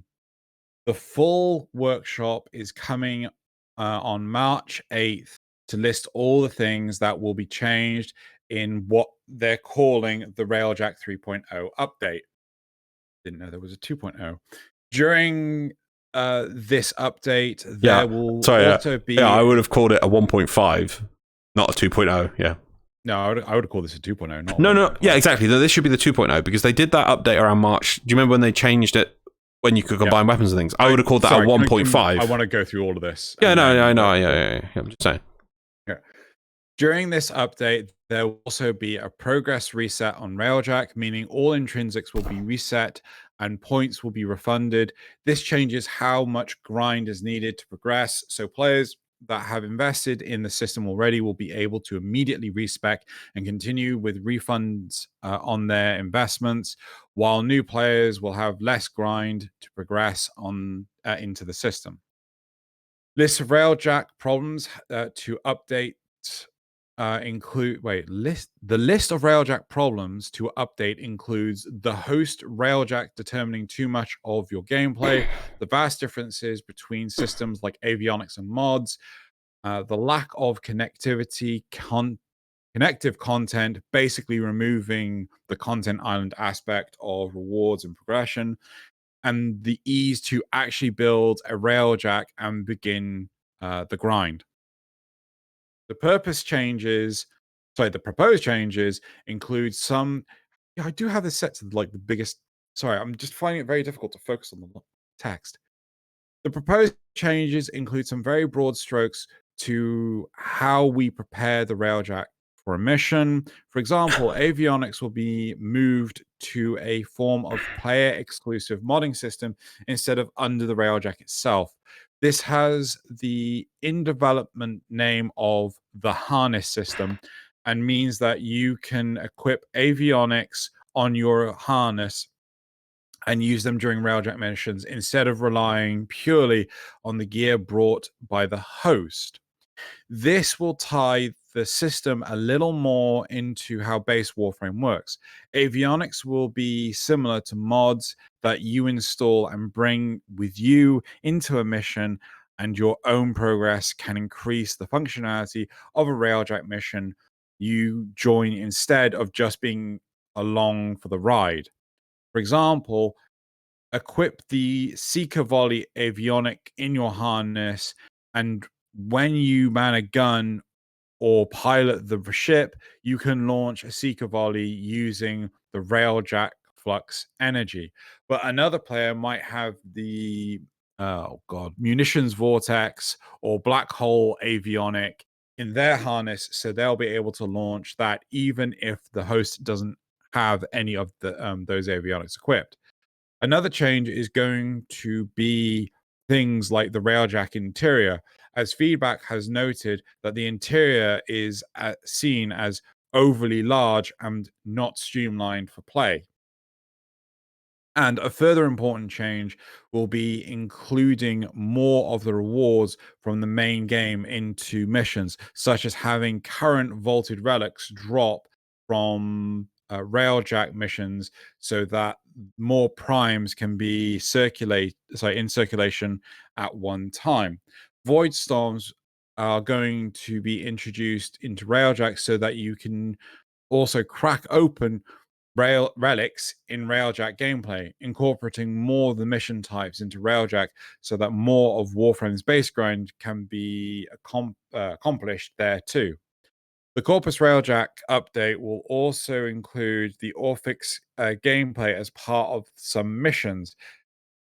Completing a railjack mission around a capital ship that has the Orphix mission on it will allow you to enter the ship and begin taking on Orphix on the ship.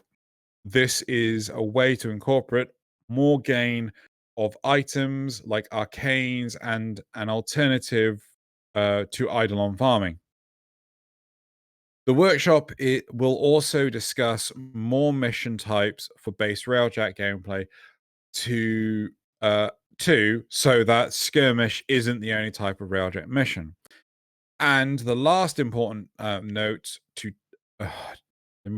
change to note is that the intrinsics will now include mechs in a similar fashion to Arcwings, where Arcwings have their blink cooldown time reduced. Mechs may have their engine recharge rate increased so that more mobility comes from ranking up the intrinsics. Oh, that was a wall of text. And Loz has walked off. I'm down here. Like, I really don't see the... hi. I see your little hand. Yeah, I shame you can't see my feet. Yeah, I really didn't think you needed to read out that whole thing like that. It really could have been summarized as they're upgrading Corpus Railjack, not having the glitch system. They're going to be a progress reset, and the progress will now be based on the player, not the host ship entirely, and you'll be able to bring personalized stuff for yourself. The intrinsics will be refunded, and just like Arcwing gets bonuses, the mech will get bonuses, and there'll be more rewards just for playing different mission types that will be coming present. That's basically what it was. That's it. Yeah, do remember I didn't actually catch most of the dev stream. I know. Maybe the most of this was in the first bit. There really wasn't that much. I think maybe a bit about mechs they did come back to later. They're saying about the intrinsics. But I like this, but it just... I wanted to see these more missions, right? Maybe an example of them. That's what I felt very sad about. That is why I want to see these missions. Because don't get me wrong, I love the harness idea. I'll come back now. Hang on, let me just put that back up. I love the harness idea, but I need to see it in purpose. I need to have a go at it. You know, it sounds nice, but I don't know. I was a bit burned by the progression and the weird UI you've got already on Railjack. So we'll have to see how it pans out. But I needed to see content and examples, and we didn't get that, sadly. Or have you asked that? Yep. Wasn't there... I think I remember a question by Flynn about the grind for intrinsics. Yes. That was there. What was the reply to that? Oh, that was early on. Oh, I don't remember. Make it... We wanted... Oh, no! No! Oh, what was that? Yes, there was, because...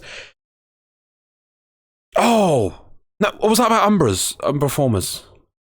Was that his other question? There was two. There was one about Umbral Formers, and then there was one about grinding intrinsics. Intrinsics. Okay, I can't remember. I remember the answer to the other one. Was about Umbral Formers. Yeah, which I can't remember. That was it. That was the only one I remember because it annoyed me, because it was like, oh, I can't get Umbral Formers that easily, and that makes it hard. And it's like, oh, we should give them more access to Umbral Formers. Right, then they'll get them and say, I haven't got anything to go for. Now what? Yeah, so it's like, but the one for the intrinsics, I think it was just like, yeah, we'll make it easier and better to get intrinsics. I think. I can't remember much on that, I'm afraid.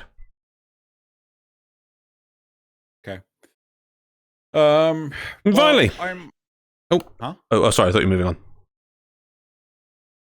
Well, yeah. Well, no. I mean, I'm interested to see these Railjack updates. I mean, certainly I would have liked to have heard more about additional missions and things. I'm not quite sure how I feel about the fact that Orphix Venom's just coming back as a mission type. Why? Well, I wasn't a huge fan of the event. Oh, just turn up with your with your Necromech instead of your Warframe, and putting more focus on the Necromech. Oh, look, you can't heal your Necromech. Yeah, you have to leave now. I liked it as a concept, but I see what you're meaning. I think that, right, so normally events are to test bed a new game mode, and then the new game mode gets implemented. But hopefully you should have some changes. And I think you're right. I also feel like that the Necromech could have used some sort of healing or some mechanism for healing. Not a lot, even just a little bit would have been nice. And I would like to see that implemented in the final one. But I don't mind it coming back because it's a niche. Oh, excuse me. It's like we're saying, not quite how we liked it. Do you remember the idea I gave you, the operators and like the void dimension? Yeah. That's kind of what this is supposed to be, but just in a pocket for the Necromech to be played in. As long as it's not massively affecting the majority of the game and it's not becomes mandatory content, we have to go play this. I don't mind it being there as this sort of extra mission mode in Railjack. I don't think it'd be too bad. We'll have to see though. No? I don't know. It's just like, I'm interested to see what they do. If they keep it as is, I think I'm not going to like it because I never like the whole, oh yeah, quick, everyone. It was a very quick way to just, points the system. Oh, we need to get 20,000 points each in order to get the gold trophy. The gold trophy, I mean, if there wasn't a gold trophy for it, I literally would have given up playing Orphix Venom very quickly. I did not enjoy playing it. Is that you don't enjoy Necromechs or you didn't enjoy the objectives of the mission? Both. Ah, okay. Like I didn't like the lore of element to it. I'll give you the lore. Totally 100% with the lore. Just pure ham fist. I mean, like, Necromechs felt like, oh yeah, if there was maybe a time limit on the Necromech, you couldn't have it out the entire time. But no, you're just walking around, trudging around, just blasting everything away. It felt like you had a power suit on top of your power suit, so to speak, that was just murderizing everything. The thing that I think have improved it was give the Warframes objectives to do outside of the bubble. Yeah, that would aid the bubble. Down for that. Yeah. In addition, how about if you have a multiple team thing, the Warframes can go get additional go find additional terminals that activate that release healing nanites for the Necromechs in the bubbles. Not massive, but it would be something. I know. I think I know exactly what the problem is for me now thinking about this. Right. What was the risk of failure? I didn't get a good score. Okay, so let's. Do you mean for the mission or for the Necromech? The risk of the Necromech, if you fail to use your Necromech correctly, you'd be out of your Necromech and you'd have to wait for the cooldown to be done. If you went for the mission point of view, if you didn't do well, your score wouldn't be good and you wouldn't get a reward. Right, and if you had the lore point of view? Oh, the lore was the lore point of view was supposed to be that if they succeeded, we'd never use Warframes again. Or never be able to. It just feels like this the Orphix Venom. Sorry, the Orphix themselves, like, they just don't make a bleeding bit of sense. Oh, I'm with you. Yeah.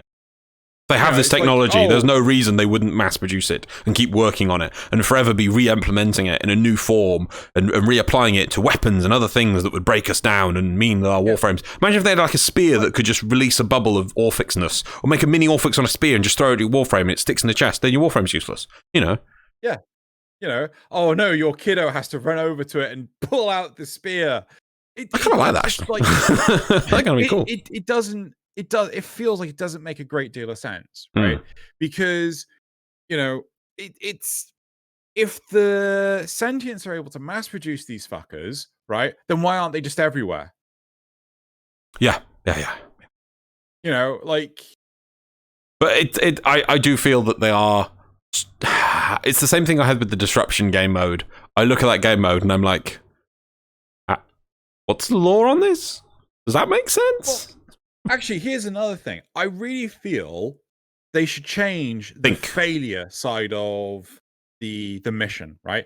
So I think maybe this is a problem. It's very much the survival side of things, where if you run out of life support, instantly you fail the mission. That makes sense, right? You're out of life support. You've got to get out of there. Otherwise, you're going to, I want to say asphyxiate and die, but you get my point. Yeah.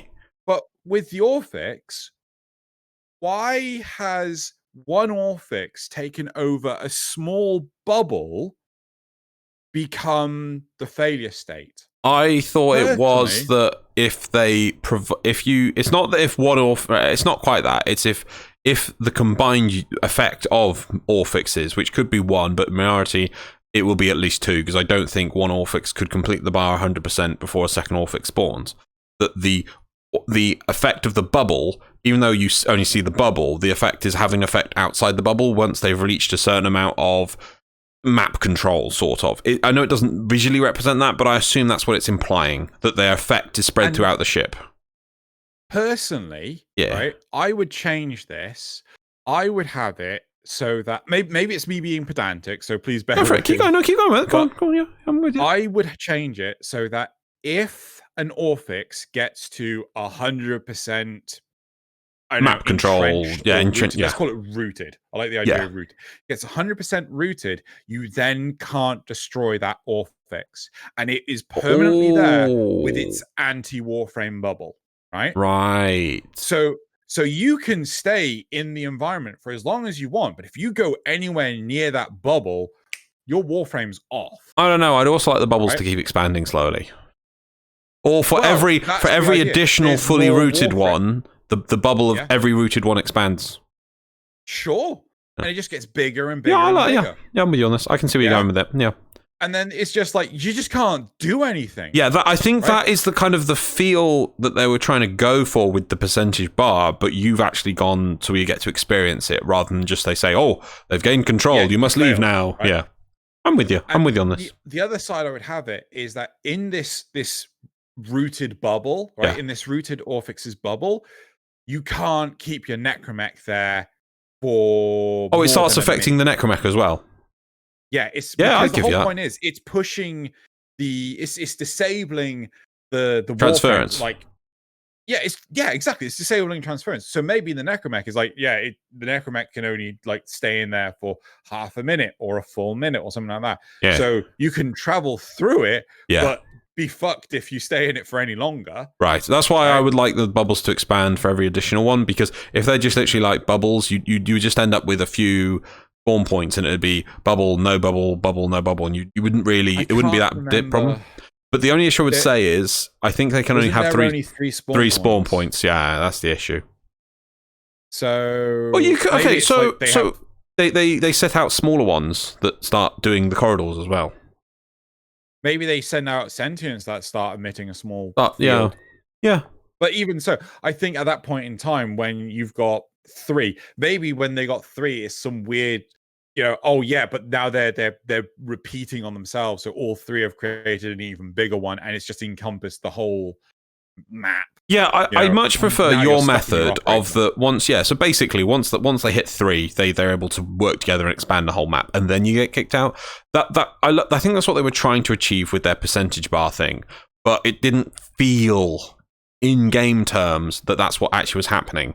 But I think it was trying to acquire the same thing you're explaining here. But it would have been better if it was per one that came down, and it became immortal, basically, and entrenched, and it put up a force field because it prepared itself and you didn't get it in time. I much prefer that system. Yeah, I'm with you. I'd also say that let's expand this even further. This is just stupid little fluff bits. Doesn't need to happen.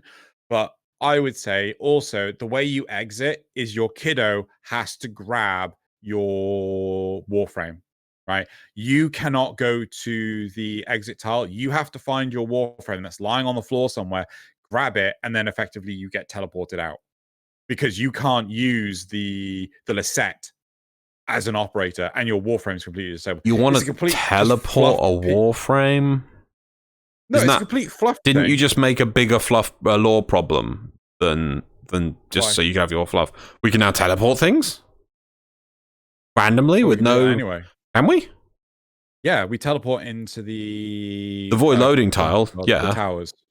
That's it. Right? That is the only example of it, and that could just be that there is a special pad that teleports you, and that is a special room for receiving teleports. But you're asking for teleporting randomly outside of any sort of system on a corpus ship within a transference anti-bubble back to a Lisette. I'm a bit meh on that.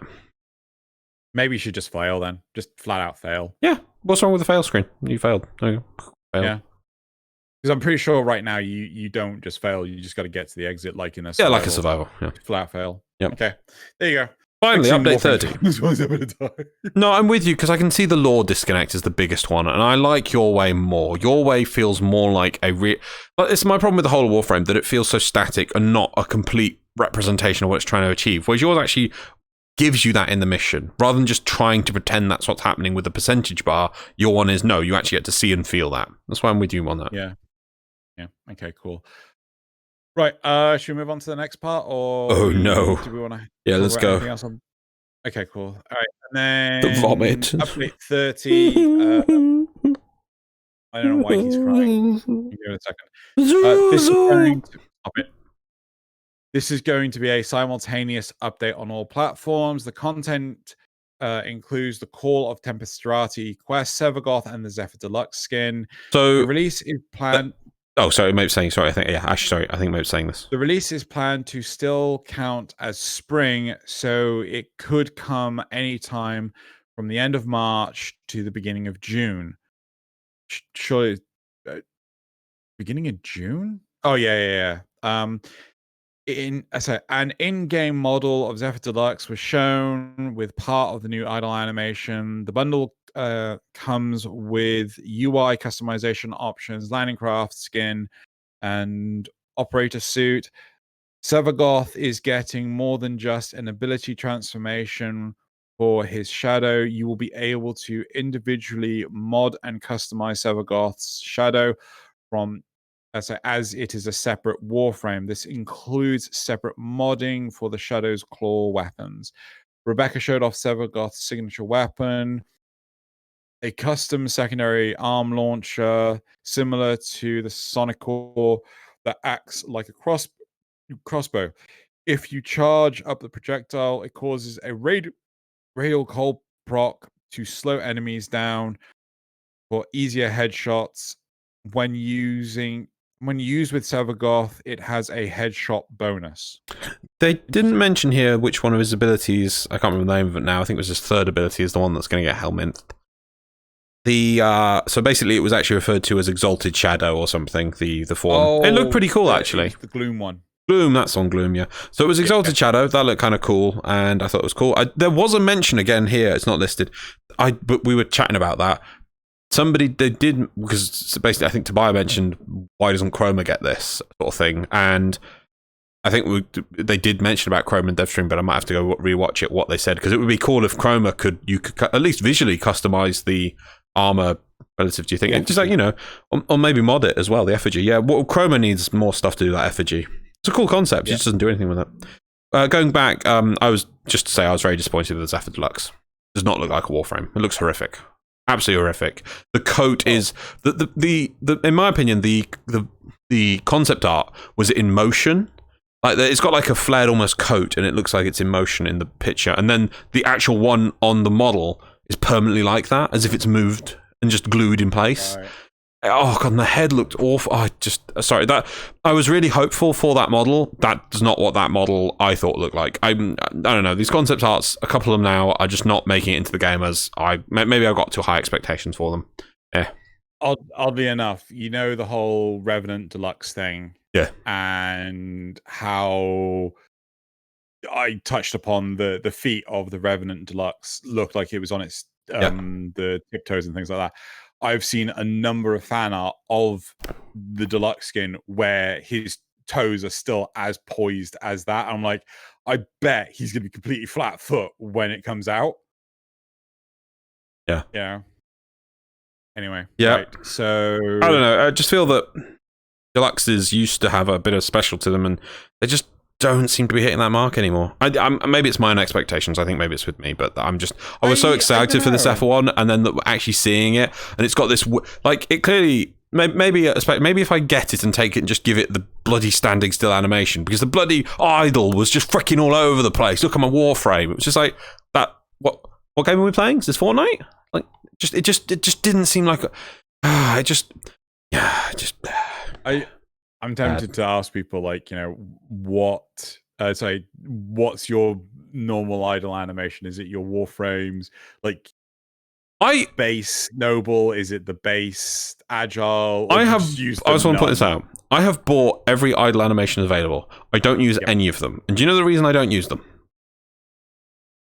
They're all over the place. No. The reason I hate them is your character is in them. And then as soon as you walk, they walk normally. And then they just go back into it. Oh. Then they walk normally, then they go into it. Then they walk normally, then they go into it. And it's like, as soon as you realize that, I'm sorry if I've ruined anyone, you will never unsee it, and it looks stupid. So really, I just want my Warframe just to walk around as he, she, they, whatever is going to walk. And then when it stops walking, it just stops. And occasionally it does an idle like this, and then it goes back again. And it walks and just walks. It doesn't go, I'm walking. Pose. I'm walking. I can't do legs. I'm lifting my leg. Pose. Walking. Pose. It just, like, that's one actually. Yeah, so it's like walking. It annoys me. So, for example, if you're like squat and crouch down sort of thing, you expect to run, squat, and crouch down. Well, yes, if I wanted to enjoy it, you normally do. Yeah, because I hate that.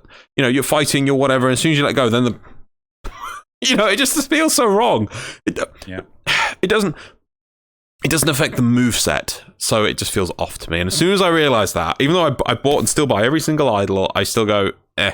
I mean, they look good in the armory when they're floating, like titanium. It's like, oh. Then they walk. Yeah. Then floating. Actually, I think that is one of the reasons why I respect Wisp the most, because she actually has a different movement animation because she has no feet. She has no feet, so it actually is part of the movement set, so it makes sense to give her weird animations that are two are floating, but she's floating, so it doesn't disappear as soon as, You can ruin it by giving her an animation of someone else, but, Anyway, right. So... That's it? That's it for... my last whinge. Last whinge, because I'm whinging. The Sevagoth crossbow... just giving Warframes amps. That's what it looks like. It just looks like a Warframe amp, just minor nitpick. Right, anyway, that's it. Well, I mean, we've got the Gamma Core, we've got the Sonic Core. Yeah, right. No. But those A don't look like amps, and B aren't on the back of the arm like an amp, like most like the Gamma Core and things. And yes, they are. Well, not like an amp. Zoosh. That's a crossbow. No. Is it the Zoo? No, there is one that is genuinely a crossbow that's on the back of the arm. Yeah, but it has the bow section, right? It's not just a weird crystal on the back of the forearm like an amp. Yeah, but it's just like a fucking block of. Okay, what about the Sonic Core or the Sonic Core? The Gamma Core's three floaty things. The Gamma Core, yes, but that actually has that weird Sethalon aesthetic that amps don't. And the Sonic Core and Thingy Core, those are like metal plates around your arms and things. Like, whereas this looks like an amp. Sorry, but it does. Right, moving on. Anyway, let's move on. Looks like a pot that it's like, I've got a cooking pot. I've sliced it in half. And I've glued it to my arms. Exactly. Not an amp. Anyway, that's done. Let's move on. I don't know. Maybe my expectations, I think, were too high on this dev stream, and the fact they did the Q&A, I just felt a bit disgruntled with it. So I feel I've been a bit negative this week, but maybe next month will be better. Anyway, let's move on to positive, funny things and fun things and beautiful things. Okay, turn off the topics. Right. Pow! Right, topics are off. So now we're going to move on to the graphs. Jeez, we spent so long on that. 53. Yeah, well, we can do longer episodes now. We don't have to worry about the upload and things. That's true, but still. Right, so moving on to the graphs. So our first graph. Oh, sorry, I moved across, yes. Graph. Right. Should corpus proxy bosses become commonplace after their planet? Right, so specifically talking about the proxy bosses, not the regular ones that we don't actually have any. Right, so 8% said that they didn't care. Likewise, 8% said no. Cool.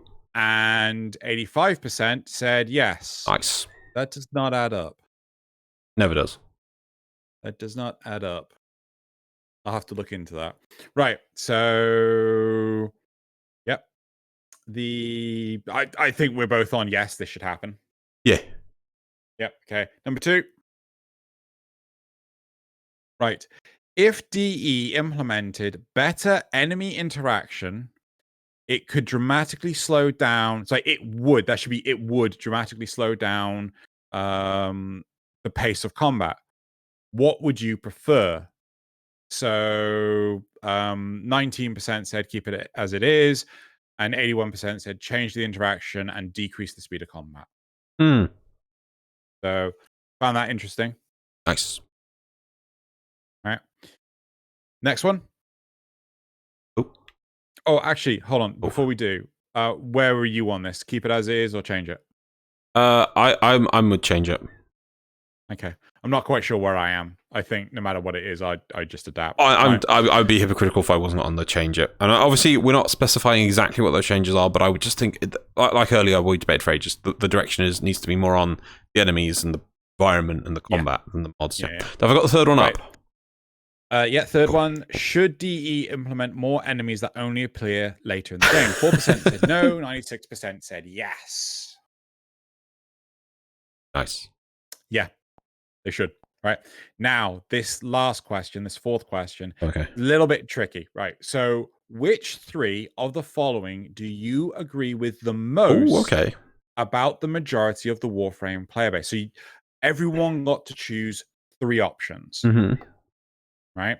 So 26 people replied, and we're just going to go through it. So 16% of the people said players want to be top of the damage done. That was the least picked. Yeah. So that's the least picked of all of them. Yep. Right. 32% said players like farming for stuff. Yep. Oh, can you please not stand like that when you're moving around? I flipped it. Yeah, so it's the if I move the chest thing doesn't seem to be able to work with the walking thing. It's not like that. It was a simple case of you standing like that looked like you were pelvic thrusting your way around the ship. Oh dear. Okay, right. Really yeah, I see what it is now. Yeah, that, if I it has to keep retracking where the hip tracker is. That's brilliant. Right. Okay, so that was 32%. 39% said players do want challenge. Right? 39% of the pick choices were players do want challenge. Right, we're in the top 3 now. 53% said 54%, said players always want to win. Yeah. 62% said players want to get the reward with the least effort possible.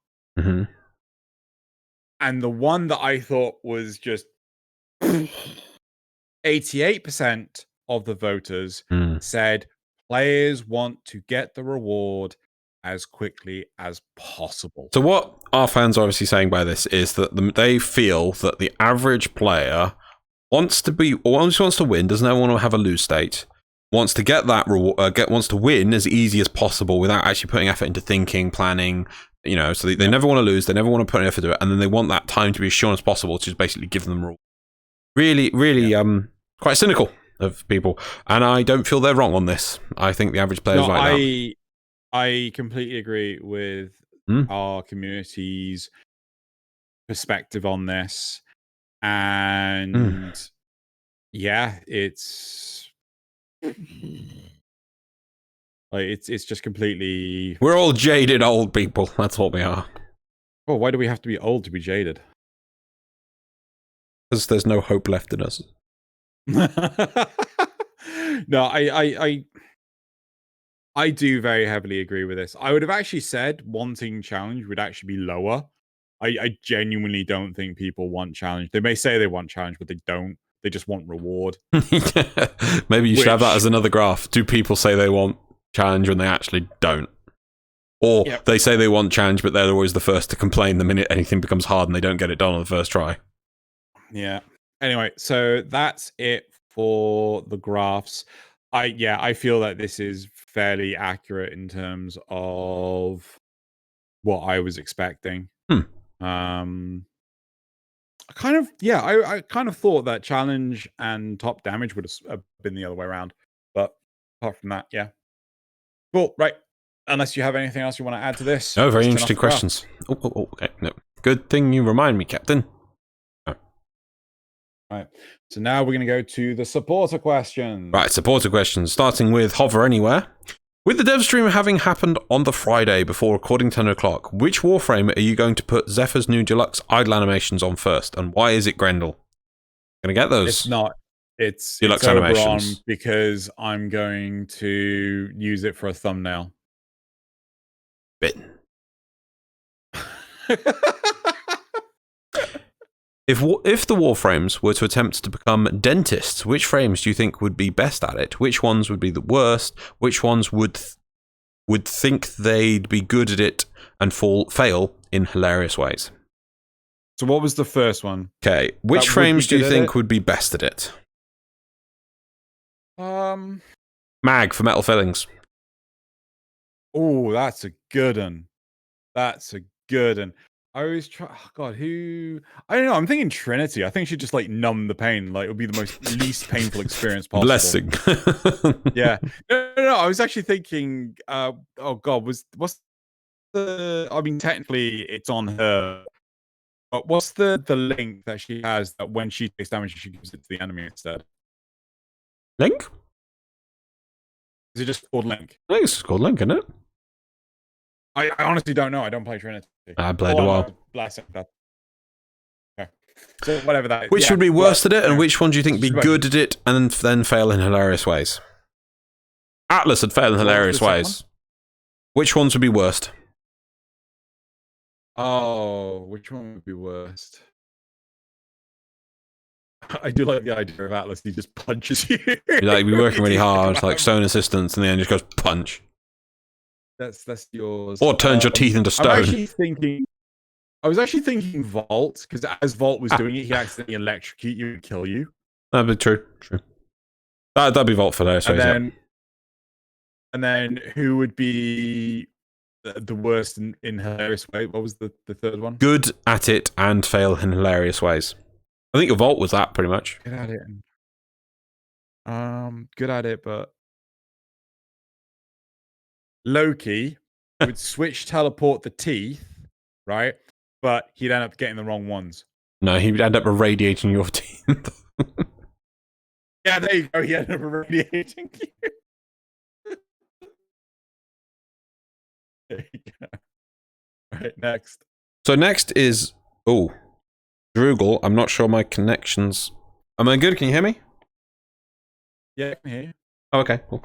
Right, Zrugel says, so it looks like there's just one question from Zrugel. But before I read that, Xeno, why don't you tell our audience how they too can become a supporter? I don't know. I kind of feel like shamelessly plugged my Patreon and Ko-fi earlier. I mean, I suppose if you're insisting, Loz, I'll go ahead and do it. I mean, I can't believe you're actually forcing me to do this. It's really bad of you, Loz.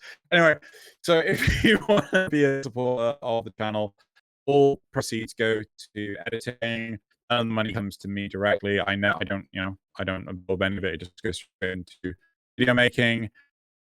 And yeah, if you go to patreon.com/xenogalian or Ko-fi, so it's ko-fi.com/xenogalian, find both ways of supporting the channel, and you can get cool rewards. If you support $15 a month, you are eligible to be on Tenno Clock.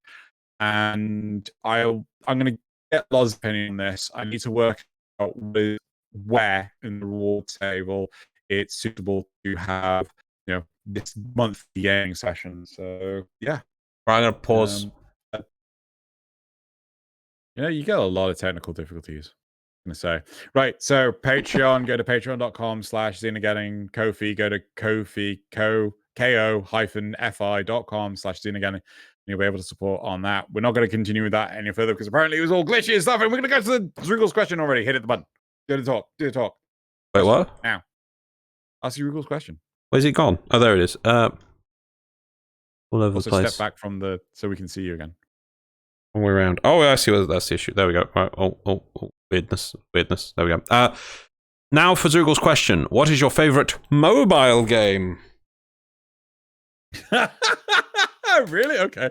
Xeno Alice is like the only one that I've spent any time or money actually playing. It's actually surprisingly good fun. Isn't that right, Loz? It's all right, definitely. I wouldn't say it's my favorite, but then my favorite doesn't exist anymore. Sad to say. I don't know about you. Like I've tried like a number. I try to play the one that's getting advertised a lot to me, which is the Warhammer 40k Lost Crusade or something like that. Which was that? And there's like, Never heard of that one. Oh, it's like a base building one, and then it was just like, oh, I feel the pain in this already. And like, yeah, I stopped playing it like instantly. I keep trying to find some decent mobile games to play, but so many of them are just fucking painful, shitty.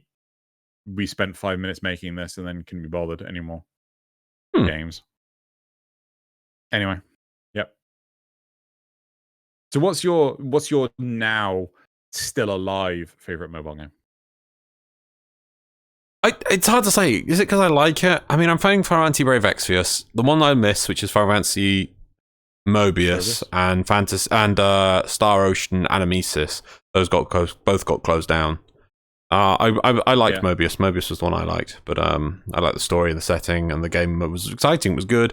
Also, had the game that combined with Steam. It was more than just the game itself that I liked. You know, so I could just load a beautiful HD version of it. It's like, oh, I'm done on my phone. Right, back in my wherever, load the Steam version and be like, right, now I get to play it in full HD. You know, and that way I could play it on another window. It was brilliant. It was the whole package, and not my mobile games do that.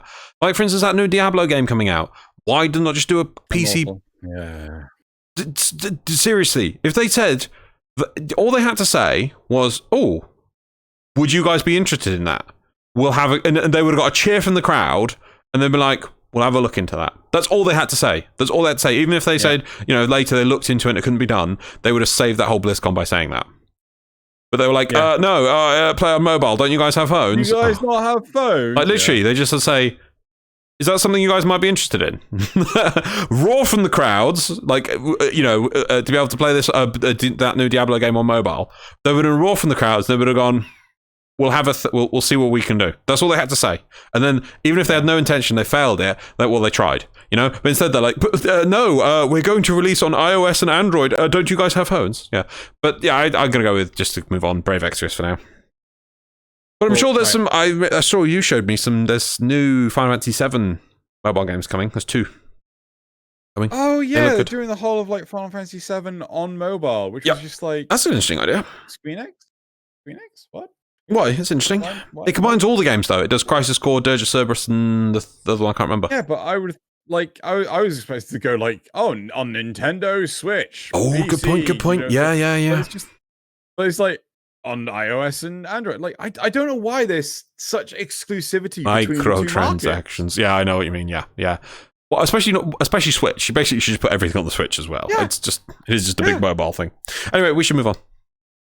Yeah, moving on to the community. Oh God, yeah. Questions, responses. Well, didn't have too many this week. I can read these. Oh, they're tiny. Oh, hang on. You know what? I'm going to swap modes. That will help. Which one?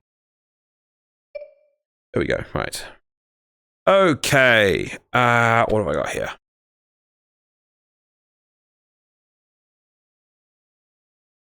Right, from Artoria Thafe, as for the open world thing, maybe if they placed them in different spots, you could maybe keep... What's this saying?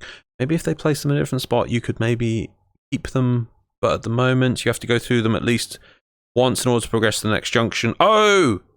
No? I think I might have accidentally cut out that one. Okay, we'll skip that one. Sorry for that, Artoria Thafe.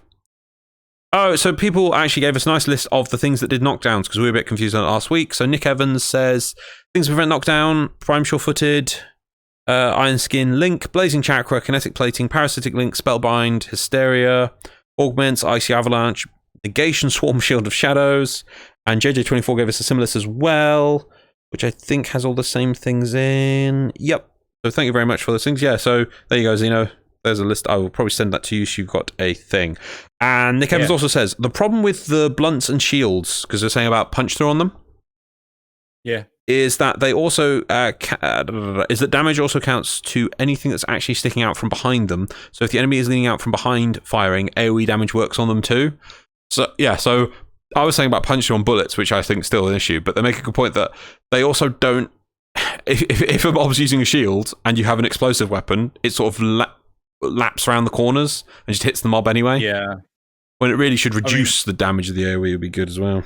I don't know about that, because so this you might think, oh, that's just a personal problem. That's just a you issue.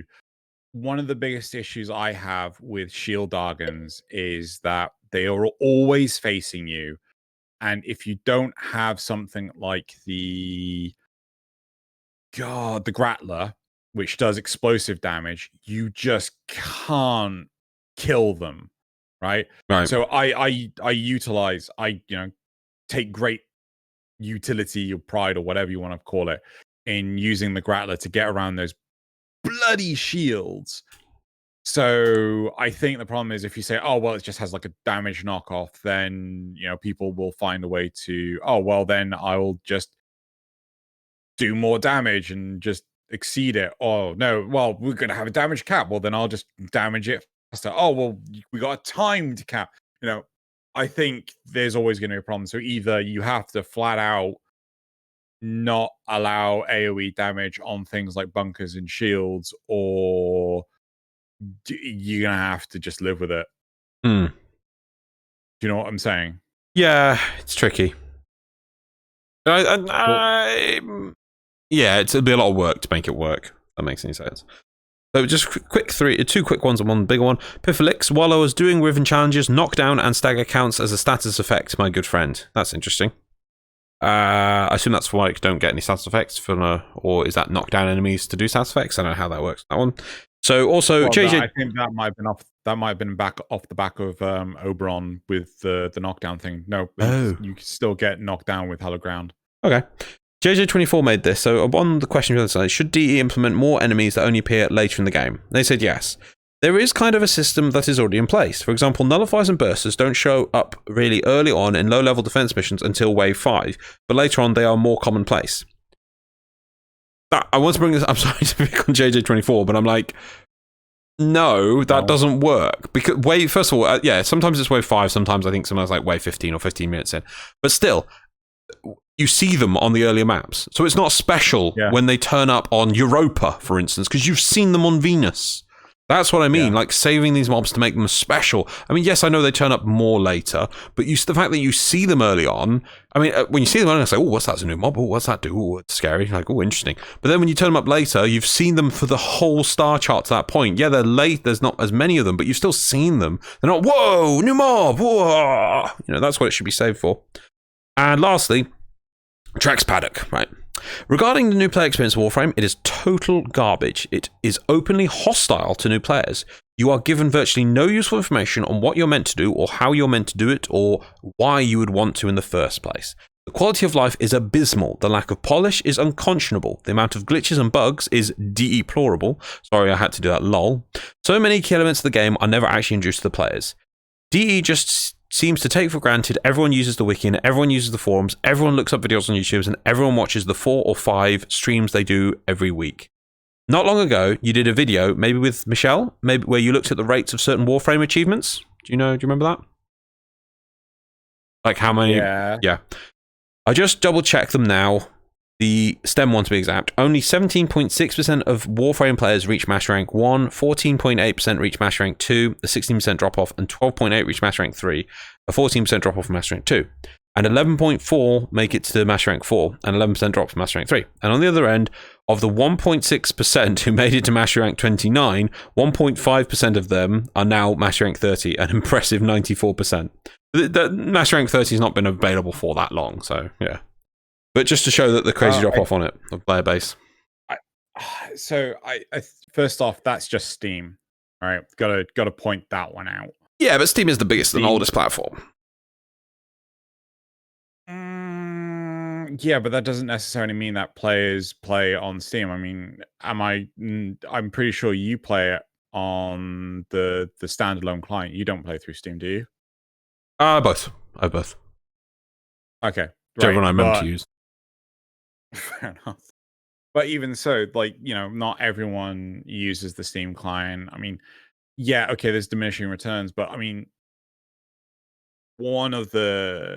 how many times have you seen players start up a game and then just instantly drop off? Right? I wouldn't be surprised if people have started up Warframe just to get the cards. Right. The Steam cards. Yeah. Although I'm not quite sure if you can get them on a free-to-play game. You might have to put money into it. I really don't know. I mean, you've also got to take into consideration those numbers will also include people that started back in 2013, decided, nope, this is not for me, and then have never touched it since. Fair. So it's difficult to say. But I do agree that Warframe's They've never cracked it. They've never cracked it completely. Yeah, I mean, tutorials are one thing, but when the game is constantly fluidly changing like it is, I mean, how happy would the entire player base be when, oh yeah, sorry, we have to delay this by a month because we need to redo the tutorials?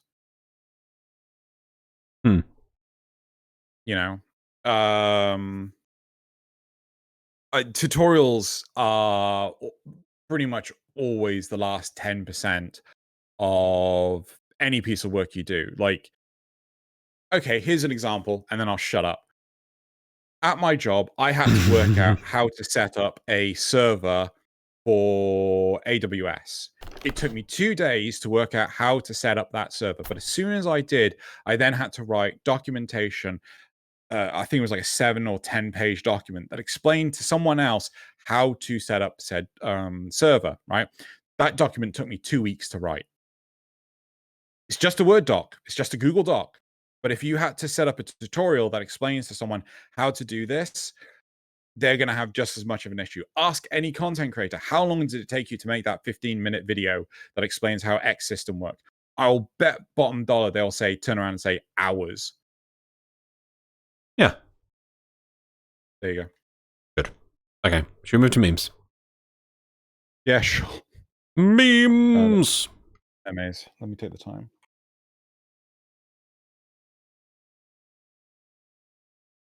Yep. Okay. The meme number 1 is up. Yes, it's up. I'm looking at it right this second. Yep. Meme number 1 is just a reminder, so memes can be useful too to everyone. A reminder from our space uncle, remember to relink both Warframe and Twitch settings or it might not work. Tenno, stop scrolling. You sometimes get these in meme subreddits where it's like, stop scrolling at this point, you should read this thing. Normally it's like, have a free hug, you're an important person, sort of thing it says. But this one says, if I can scroll to it. Remember to unlink and relink your Warframe and Twitch accounts as the drop system has been updated. On the next dev stream, you'll see a pop-up bar filling for your prize? Oh, really? Do we? Okay. Once it's full, you'll be able to claim your spoils in your Twitch inventory. Oh, snap! You right. Thank you. And then you get a number former? Was it a number former we got? Yep. Thank you, Tasha. There we go. I don't know if I can actually see these Reddit. Yeah, Reddit seems to be down. Oh. God, look. Well, you could open up the folder. Oh, wait. No, hold on. The second one's up. Right, yes. Okay, so, I basically got the first one. I got it. Right, okay. Second one? Corpus hate him. Local frame baffle scientist with this one trick. Sortie with a melee-only restriction. What you got there? Wukong and a celestial twin. You haven't changed. Oh, have I not changed it? Oh, there you go. No, there you go. Yeah. There we go.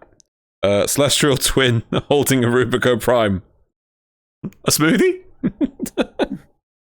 Yeah, melee only restriction. There's lovely ways around it. Yeah. Right, then meme number 3. I saw this and was like, yay.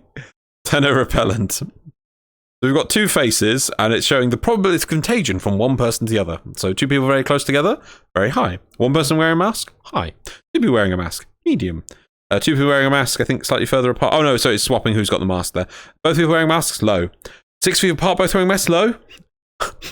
I play with the Stug. None. Stug's gonna Stug. Is it because they're leaving? No, yeah. So there's like the person on the right saying I play with a Stug, but the other person just goes away. It's like no, we're not going anywhere near you. Yeah, I'm gonna ask you to check the links afterwards because like only one of them's working. Oh. We'll meme number 4. It could be. I do notice that they're all starting with L, and it might have been I missed the L off on the because it's so thin. Meme number 4. The images are coming up, yeah. Yeah, the images are coming up fine. Okay, cool. But they're so small you can't see them. All right. No, I'll just open up the image locally now. Yes! Dies right after. Me, after I've killed the Steel Path Nox, after 75 shots, 47 ability casts, and 134 melee attacks. Lol. Apparently, interestingly, the person below said that you can just kill an Nox with Nyx if you just mind control them, and as soon as it runs out, they'll die. A good way of getting rid of them. Oh, I love this meme. The next one. It's a Simpsons meme. OMG, stop saying reactant for 10 seconds. I'm afraid I must insist. You see, the Lotus, she has been most vocal on the subject of the reactant. Where's the reactant? When are you going to get the reactant? Why aren't you getting the reactant now? And so on. So please, the reactant. Do you know this meme? The Simpsons episode? What's the original? Is like the money. The pretzel money. The money. My wife, she has been so adamant, so vocal on the issue of the pretzel money. Where's the pretzel money? When are you going to get the pretzel money? Why aren't you getting the pretzel money now? And so on. So please, the pretzel money. There you go. I love that. It's brilliant. Such a good meme. And then the final meme of the week, if I get this right. Have I got that meme up? Did I even put the 5th meme on? 1, 2, 3, 4. No, you didn't. Oh no! Right, well the links will be in the thing. There's the 5th meme. Yeah.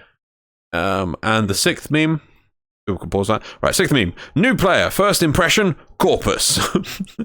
Corpus engineering. You got proxies and artificial intelligence. Corpus security. And it's just turn the opposite straight line. It is brilliant. So true. Right, memes off.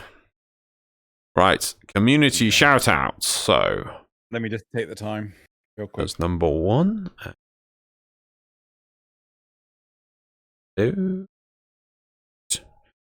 What's wrong with the maybe this isn't full screen or it's zoomed in. Not how I like it. Cool, right. So the first community shout out is a queen of harmonious. Yeah, that's what it says. Oh, harmonious performance by Elias.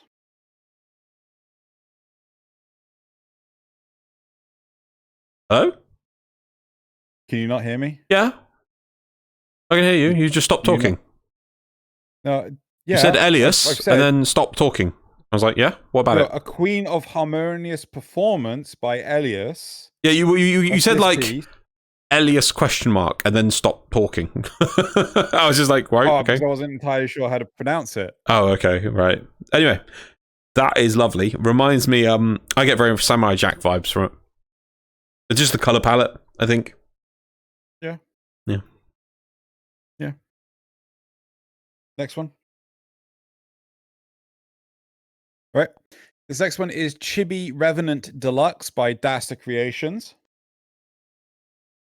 Yeah, I think you're ending on like a question mark. I assume you're waiting for me to reply. I mean, it's like by Dalia's questions. No question mark. No, Dasta Creations. Are you going to describe it? You're just going to be like, it's good, it's bad. I mean, it's very nice, but it's on the screen. You can see it. Give me your engagement. This is how it works, Loz. Like, ooh, that's very nice. I like that. This is a better way of looking at this deluxe skin that I don't like very much, says Loz. Pretty. I was waiting for your comments on your own view of the art, but all right. I never do that, Loz. No, okay. Number 3, and I'll give you my own comments. Okay.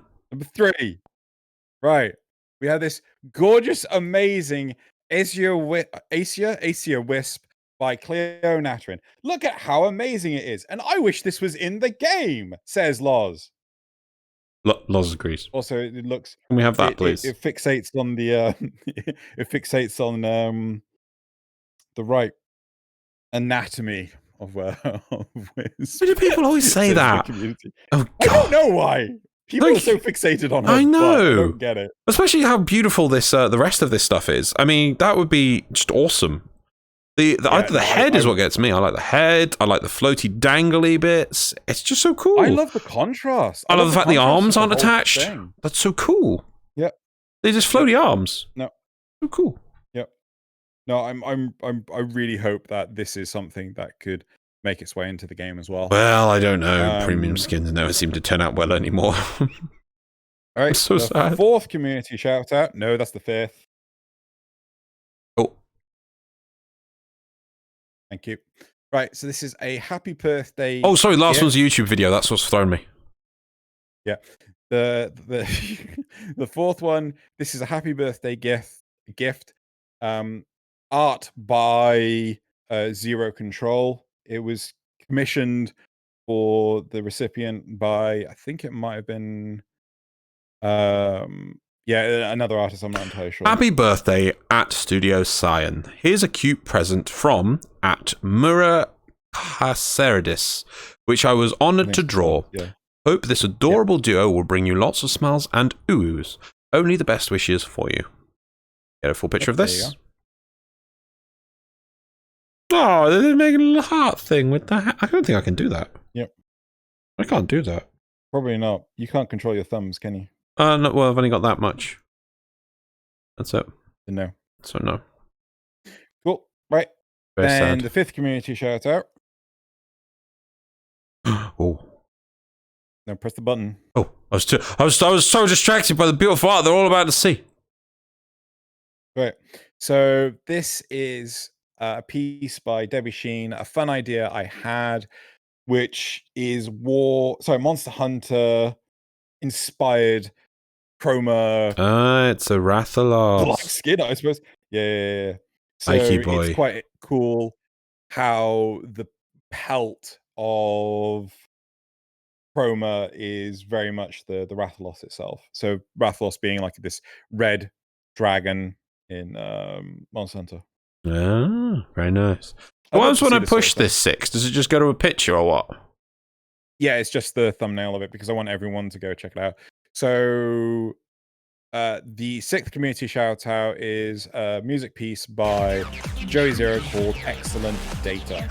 So everyone should go into the description and listen to that. It's brilliant. It's lovely, and it was featured as part of a collaboration with DE to be music for not in game, but like to advertise Octavia Prime. This is good. It's very good. Very good. Right. You're gonna close that? I will close it. Close.